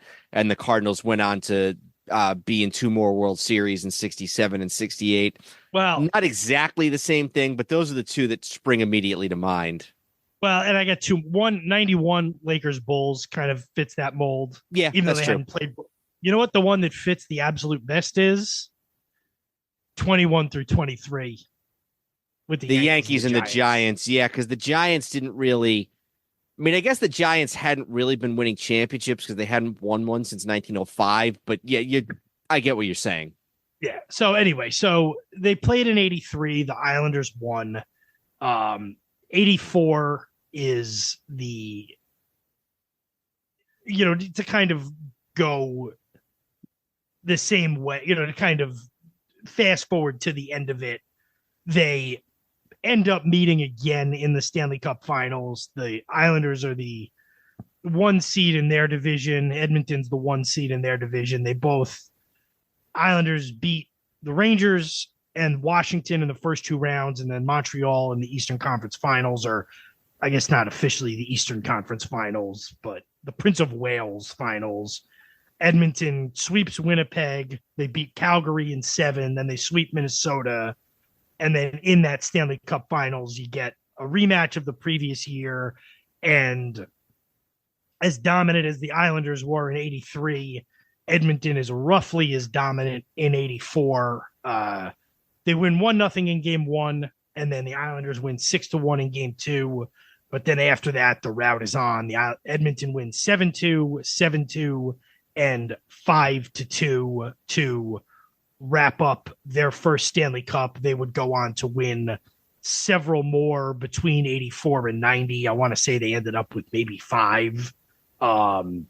This is the Gretzky Messier teams. By this point, Gretzky has sort of established himself as and I'm pulling up the specific awards now, but I'm pretty sure Gretzky was the MVP of the league at this point. He was. And in fact, this is his 5th of 8 straight MVP awards, which is, if you think about it, unprecedented. Not only unprecedented in sports, but even if you were to go back to before MVPs were being issued, Babe Ruth would never have been MVP 8 times in a row. So he is in a lot of ways dominating the sport in a way that nobody ever had dominated a North American team sport before.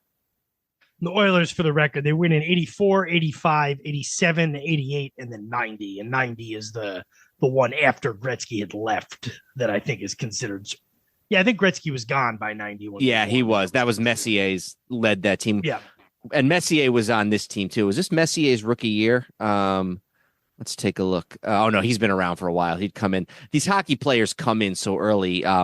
Messier started in 78, 79 with in the World Hockey Association. He played for the Cincinnati Stingers and the Indianapolis Racers and those two hockey powerhouses. Just a couple things. This is really Gretzky. I'm not enough of a hockey expert to say whether or not this was him at his best or not, but it really is. He goes on a scoring streak, which means either assist or a goal of 51 games. There's a story in here about an Edmonton Oilers beat writer who is getting on a plane to go to the Super Bowl, which we'll talk about in our next episode. Actually, we won't talk about it because it's actually the previous year. He's flying to Tampa for the Super Bowl, which would be Super Bowl 18, and he sees Joe DiMaggio on the plane, and he asked DiMaggio, and this is in the middle of this Gretzky streak, if DiMaggio would like to talk about and maybe be interviewed to talk about sort of his streak and Gretzky's streak and that type of thing. And DiMaggio, being DiMaggio, first says no. He says he's not interested. But then halfway through the flight, a flight attendant taps this author on the shoulder and said that DiMaggio wants to see him. And DiMaggio said, I want to talk about this because it was just so fascinating to him and he was curious. So that's an interesting story. The other thing I'd say about the Stanley Cup that year is that they'd been swept the year before, like you said. And then in game 1, the Islanders completely shut Gretzky down. It's a physical game, but they get a goal from a guy by the name of Kevin McClelland, who had scored only 8 goals in the regular season. It's the only goal of the game, and that sort of sets the tone that not only can the Oilers beat the Islanders, but they can win a physical game. They can win a game where Gretzky gets shut down, and that sets the tone for the series and then the forthcoming dynasty. And so Gretzky would dominate the 80s probably in a way that few athletes have dominated a decade in their sport. It's also, just to mention with the Islanders, it's the end of a run that's damn impressive, which is they won 19 straight playoff series, 4 straight for 4 years, and then 3 in 84 before finally losing to Edmonton. It's a run that, and the joke is kind of, well, the Islanders don't have much else to hang their hat on, but very few teams have won 4 straight championships in any sport. That's a damn good thing to hang your hat on. Yeah. So, if you do the Yankees have won 36 through 39, 49 through 53. I think the Canadiens probably did it. We know the Celtics did it. And I don't think anybody's ever done it in football. Obviously not during the Super Bowl era, but even before that, I don't think anybody's in the ever won 4 straight NFL titles. So yeah, it's impressive. Let's see. Pro teams with 4 or more consecutive championships. Just all right. Celtics we know about. Canadiens did it in the late 70s, or excuse me, 56 to 60. The Canadiens did it. Islanders, Yankees we talked about. So yeah, that's pretty much it. That's the extent of it. Yankees a couple of times, Canadiens, Islanders. It's a small group. So And so Celtics. where do we want to go next? Do we want to go Olympics next? Yeah, I guess we go to the Olympics next. Should we just talk about the Winter Olympics first? Because I mean, it is a double Olympic year. I don't even know if you had anything listed for the Winter Olympics, but if we're going to talk Summer Olympics, we should at least mention the Winter Olympics. Yeah, for the Winter Olympics, you're right. I did not have much. It's in Sarajevo. It's the only Which I mean, again, before we go too far, that in and of itself, I mean, 10 years later, as a kid, war torn. Yeah, for whatever reason, the school librarian used to talk about Bosnia and Herzegovina all the time. When I was in elementary school, maybe she was Bosnian, and I didn't really know what that was as a kid, but Sarajevo was like the country they talked, or the city they talked about as like being a war torn area. Like, a couple years ago, or God, 8 years ago, when they would talk about Aleppo, Syria, that was like what the reference was to like a war torn place was Sarajevo. The fact that they had the Olympics there in 1984 is still will never really stop being jarring to me as a child of the early to mid 90s.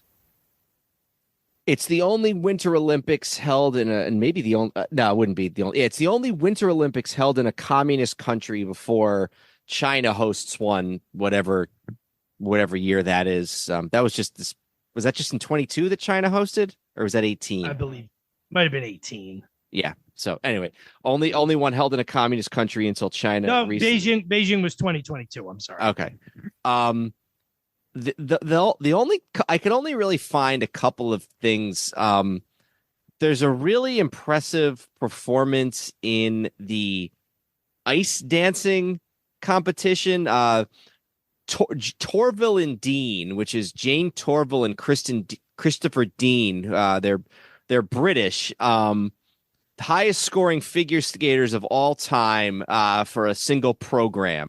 So that's one of the great performances in figure skating, ice dancing history, Torvill and Dean, and I think they end up continuing to perform together for many years after that. And then the U.S. has an impressive victory in the downhill skiing event. A gentleman by the name of Bill Johnson, who is known as in some circles as Bad Bill Johnson for several things, including stealing a car as a youth, being kicked off the U.S. national team in 1981 for being out of shape.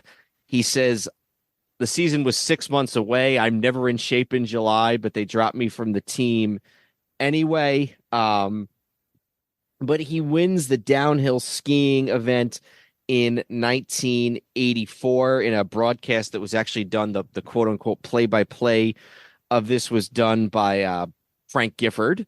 When they asked him afterwards what the win meant to him, he said millions. He's hoping to make millions of dollars off of this.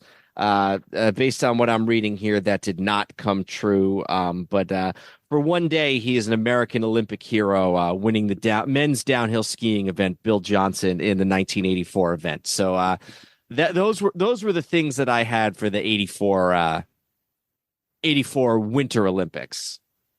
Yeah, just a couple other things. There was a skier from Senegal, which is certainly strange.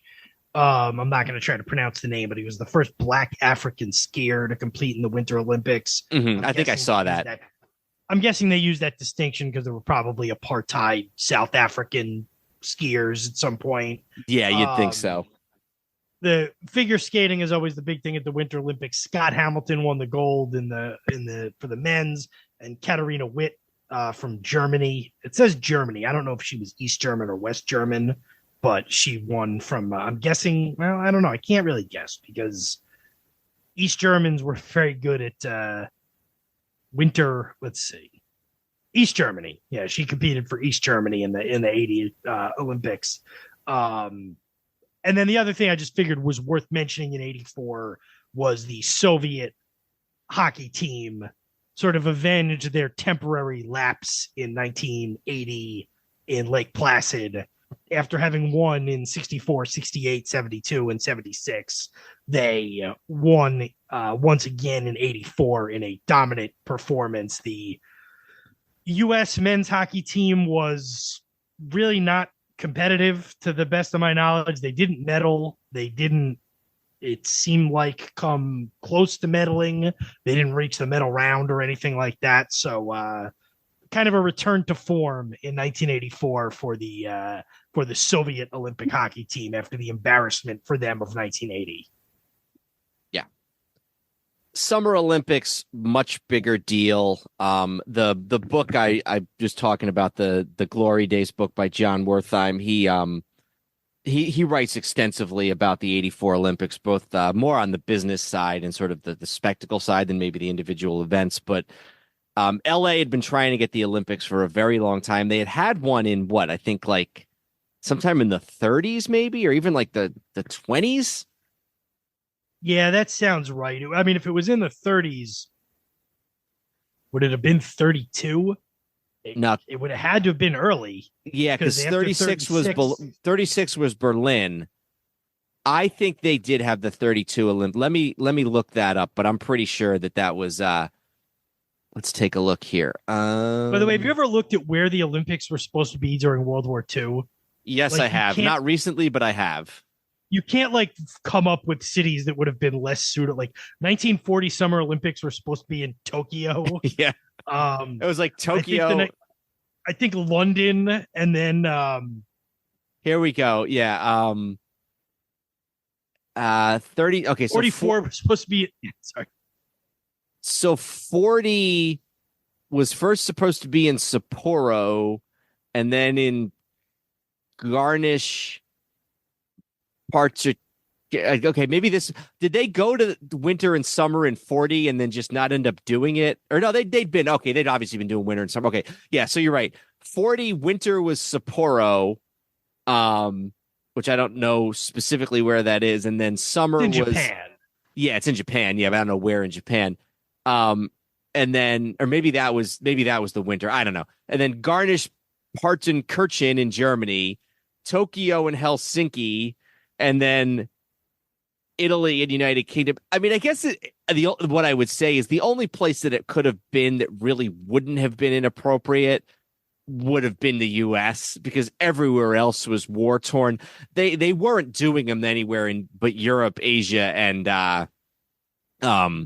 they weren't doing them anywhere but Europe, Asia, and the U.S. at this point. So it's not like it was going to be in South America at this point. But your point is a fair one. And I was correct. 32 Olympics were in Los Angeles. So this is over 50 years later. They've been trying to get it. They bring in Peter Uberoth, who is the future commissioner of baseball, to run it. We're not a sports business podcast, but suffice it to say, he does a lot of things with sponsorships, with TV rights, with sort of all of those things. I think Sports Illustrated, and the other thing is that this is sort of the height of print media, where newspapers are making incredible profits. So hundreds of newspapers send reporters to cover this Olympics. I think that Sports Illustrated puts out something like a 500-page Olympic preview issue or something crazy like that. So it sort of is the perfect moment in media, sports, all of those things for a real spectacle of Olympics. And it ends up being the most financially successful Olympics in history. I don't know whether that's to date or all time, but it is very, very financially successful after previous Olympics, recent Olympics had maybe not been so much. And there's a Soviet boycott. Before you talk about anything with regards to on the field, on the track, in the pool, whatever, the big story of the 1984 Olympics politically is the boycott. In a lot of ways, it's seen as retaliation to the U.S. And I don't know, did did U.S. aligned countries also boycott the Olympics, or was the U.S. alone? I think it was just the U.S., but also the U.S. didn't have the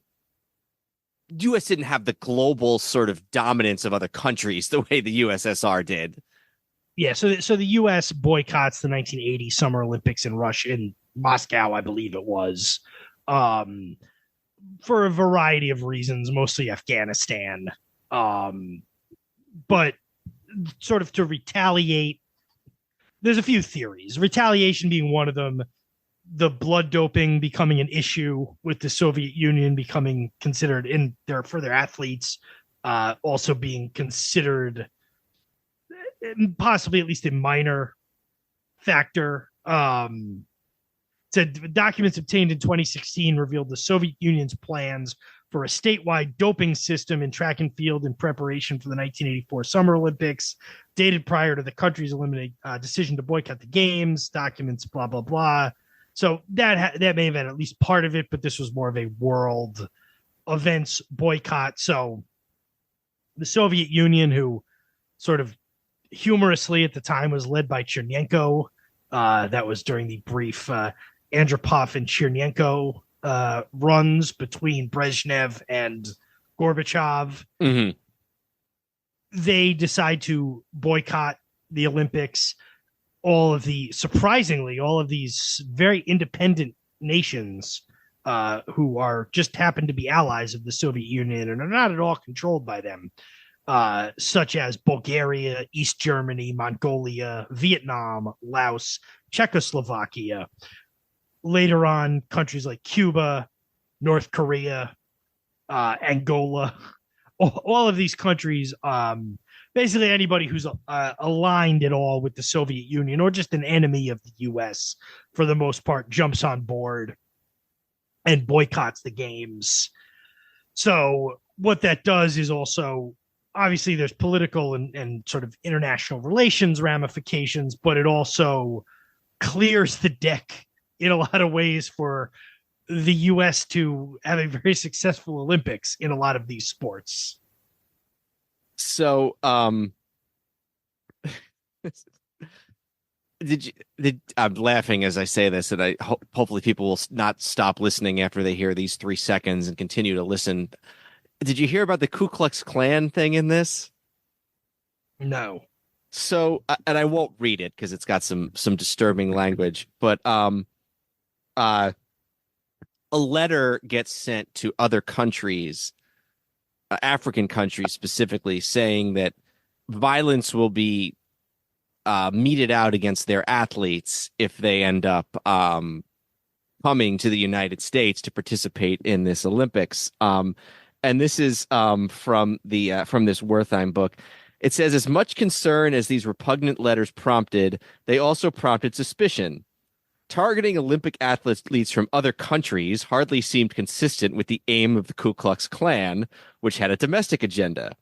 The letters were sent to the specific addresses of organizing committee members, implying a high-level sophistication. They were postmarked from suburban Washington, D.C., not exactly a known hotbed for virulent racist groups. No. The letterhead did not match that of the KKK. The letters appeared to have been produced on a rare typewriter used by businesses. The grammar and phrasing and erratic use of exclamation points suggested that the writer spoke a foreign language. Perhaps most perplexingly, the name Ku Klux Klan was unaccountably hyphenated, and the KKK denied the letters. So it was widely believed that the letters were actually sent by the Soviet Union. Only 2 African nations boycotted outright, Ethiopia and Angola, both of which had ties to the Soviet Union and declined to send athletes because of their ties to the Soviet Union, not because of fears of any attacks. So there was also a couple of things here. It said 4 other countries also boycotted the games, citing political reasons, but were not part of the Soviet-led boycott: Albania, Iran, Libya, Upper Volta, Burkina Faso.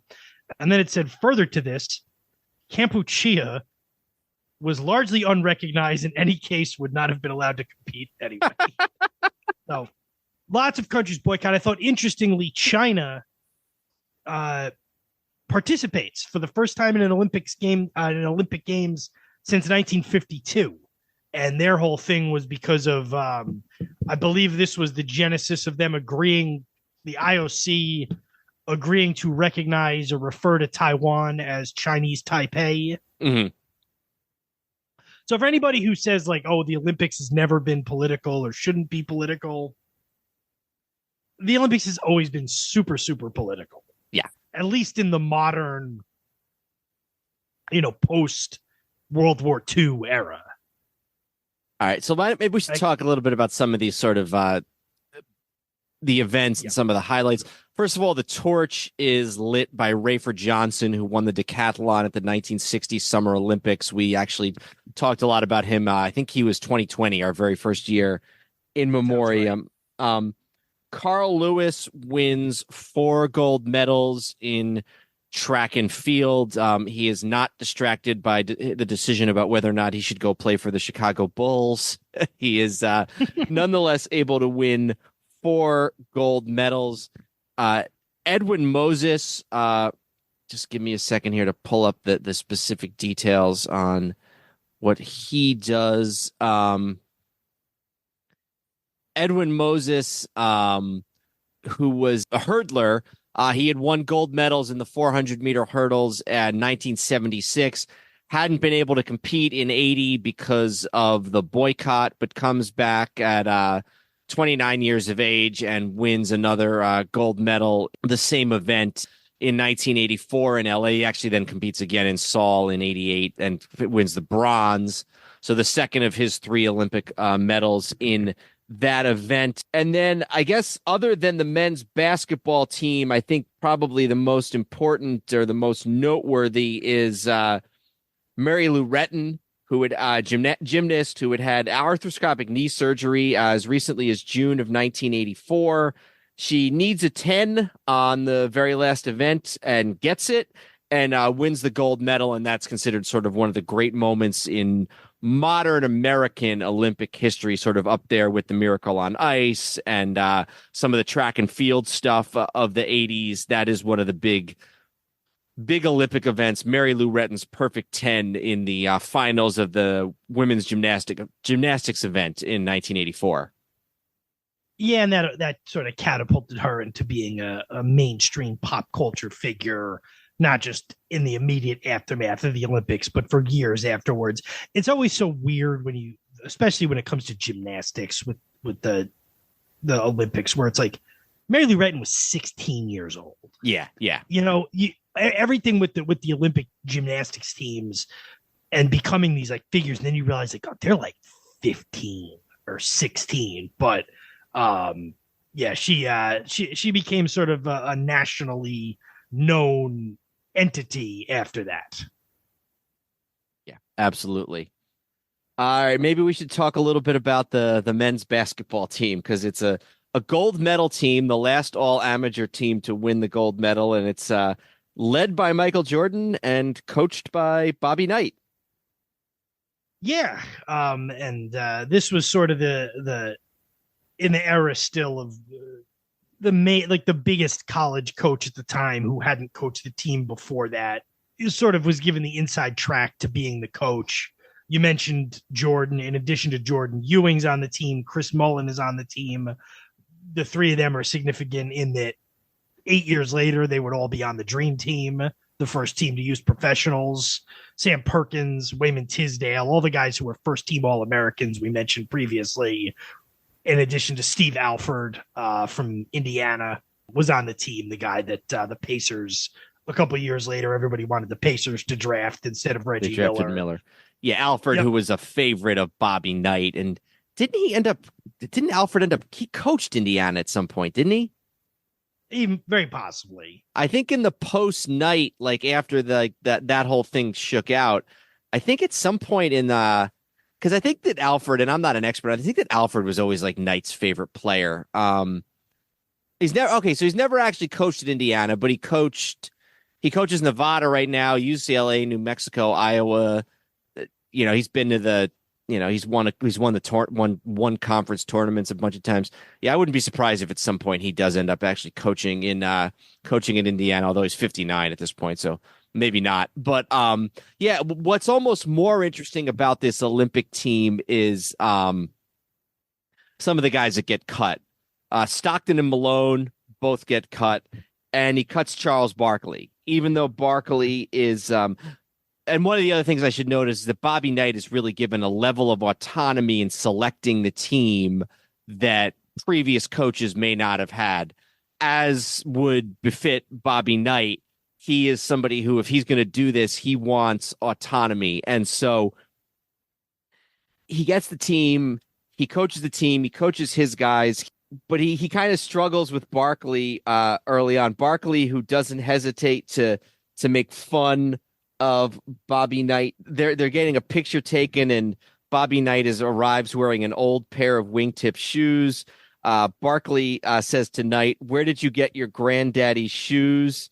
Michael Jordan later says that I've never heard anybody talk to Coach Knight like that. Knight was not amused. He lit into Barkley, calling him a jackass. The following day, Barkley gets cut. He says, "Now I can go back to Alabama and get a good meal." I guess this is probably after. No, this is probably before his eating to keep the Sixers from drafting him. So he clashes with a lot of people in 1984. Charles Barkley. So Knight coaches the team. He kind of coaches it his way. It's led by Jordan. There's a story that I may be butchering here where at some point Knight kind of wants to criticize every player for something in every game, and he realizes that there's just nothing. Jordan's playing a perfect game, and he said having a perfect practice or whatever it is. And at one point he goes to Jordan. He's like, "Michael, you haven't set one good screen all day." Just to he's got to get at him with something. Michael Jordan, years later, you think about some of the other, Jordan, who ends up playing for Phil Jackson, among other coaches, but he always speaks very fondly, even though it was only a couple of months in the summer. He always speaks very fondly of his time with Bobby Knight in the 1984 Summer Olympics. I just want to trying to get the because I don't think any of their games are particularly close. Do you have that? Do you have that in front of you? Not that I can see. Let's see here. Olympic tournament. U.S. They beat China 97-49, Canada 89-68, Uruguay 104-68, France 120-62, Spain 101-68, Federal Republic of Germany, which I believe is West Germany, by 11. Yeah, it looks like that's Canada, a close game. Canada by 19, and then 78-59, and then Spain 78-65. No, excuse me, 96-65. Okay, yeah, so that's not that's not a particularly close, and then that's one of the things that makes it such a big deal. Bobby Knight considers it one of the greatest accomplishments of his career. And international players come away very, very impressed with Michael Jordan. Yeah, and that's one of those things in hindsight, you go, oh, of course. But, at the time, it's like hard to quantify. And this is well before, the international basketball is what it is now, where there's a huge, where all these countries have at least a couple of NBA caliber players. Yeah, exactly. And also, they weren't seeing these guys on TV all the time at either the college or the NBA level. So that's the 84 Winter Olympics. Did you have anything else on that front? Summer Olympics, you mean? No, I don't think so. Yeah, either, yeah. Yep, no, 84, both Olympics. No. I think that was pretty much going to be it, although I think we were going to close with maybe what's become a tradition here, and this Andrew's sort of little foray into the year in wrestling, and a lot went on at 84 in wrestling, I have to say. There's a ton to talk about in wrestling in 1984. It is very much still a time when a lot of territories are thriving, when wrestling is instead of one or two national companies, there's still 10 or 12 somewhat major territories throughout different parts of the United States and Canada. 84 was a year in a lot of ways that changed. In Mid-South wrestling, which was Louisiana and parts of Texas and Mississippi and Oklahoma, you had the Junkyard Dog and Bill Watts against the Midnight Express in what was called the Last Stampede, did record business throughout that part of the country. World-class wrestling in Dallas, Texas, the first of what would unfortunately be many tragedies to befall the Von Erich family, as David Von Erich died overseas while he was on a tour of Japan under suspicious circumstances that are still not fully known today. His brother Kerry won the NWA World Championship in Texas Stadium at what was called the Parade of Roses in the first annual maybe not the Parade of Roses, that's the Rose Bowl. It was some sort of thing, some sort of festival.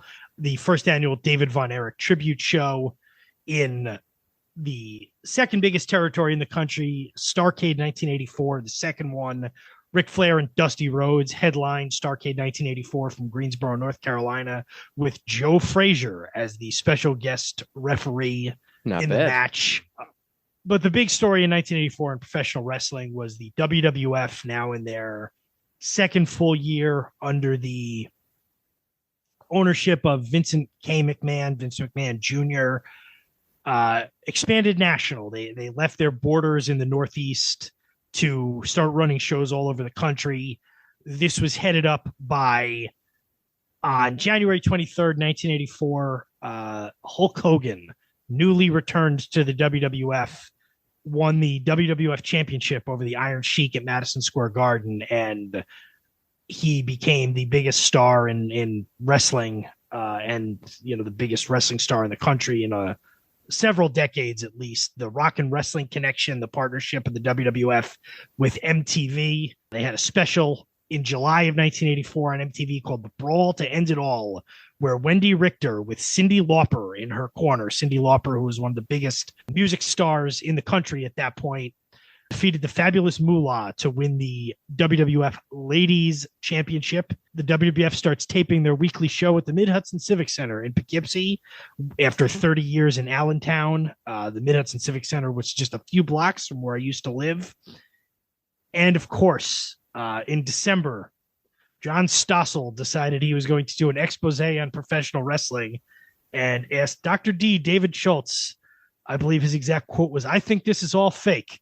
And David Schultz slapped him in the head, and then for good measure did it a second time and got himself fired. And John Stossel, I believe, sued and is still bitter about that to this day. But it was the year Hulk Hogan became the world champion and the WWF became a national company, leading into sort of the modern era of wrestling in future years. Yeah, and they're sort of starting to go into the mainstream with, like you said, MTV, Cyndi Lauper, that type of thing. They ran another show called The War to Settle the Score in early 1985. That was another MTV show that was, one of those things where they had a big long card of 10 or 11 matches, and then only the last one, which was Hogan and Piper, was on MTV. And I didn't realize that for that one, Bob Costas was the ring announcer for that match. Yep. Which I guess, in those days, wrestling, Bob Costas, who later would be very much a critic of the WWF, but in those days it wasn't quite as controversial. Very brief time in 84 and 85 where the WWF was kind of a big deal to like the yuppie crowd. Yeah. As it was changing over from previous to that, the like older school wrestling fans, the guy chewing on the cigar is like shorthand for it. And by like 86, 87, 88, it was starting to really cater to families. Specifically in New York City in 84 and 85, there was like a yuppie crowd that really embraced what they considered the campiness of it, and just like you would see young 30-somethings in like suits and tuxedos at WWF. Andy Warhol was the one I was just about to mention. Yeah. And just, it wasn't all the celebrities you would think of. So 84 is to be honest, very possibly the most fascinating year in wrestling history, because you still also had all these territories that were, for the most part, doing big business. By 86, 87, all the territories were dying. So you had the WWF going national, but you also had all these, in a lot of cases, thriving territories. So it's 84 is a very, very interesting year for pro wrestling. Was 84 Black Saturday? I skipped over Black Saturday, but yes. So what Black Saturday was, for anybody who doesn't know, is for 15 years, TBS, the Superstation, one of the few national cable channels, every Saturday night at 6:05 had Georgia Championship Wrestling. In the mid 80s, there was this whole power play thing where Vince McMahon ended up owning a majority stake in Georgia Championship Wrestling and was able to take over the TBS time slot. So all of a sudden, one day, all these people who were used to their Georgia Championship Wrestling, they got the WWF. And it wasn't even live WWF. It was pre-recorded matches. And so many people called and wrote letters to TBS complaining, saying, where's my Gordon Soley, the announcer? Where is my Georgia Championship Wrestling? That there was this whole revolt. Eventually, after a few months, Vince McMahon sells the time slot to Jim Crockett Promotions for $1 million. And do you know what the quote that Vince McMahon said to Jim Crockett was when Jim Crockett gave Vince McMahon that $1 million? Because Vince McMahon knew he was going to use that money to finance WrestleMania. I do not. The quote was, "You're going to choke on that $1 million." Oh, I have heard that. Yeah.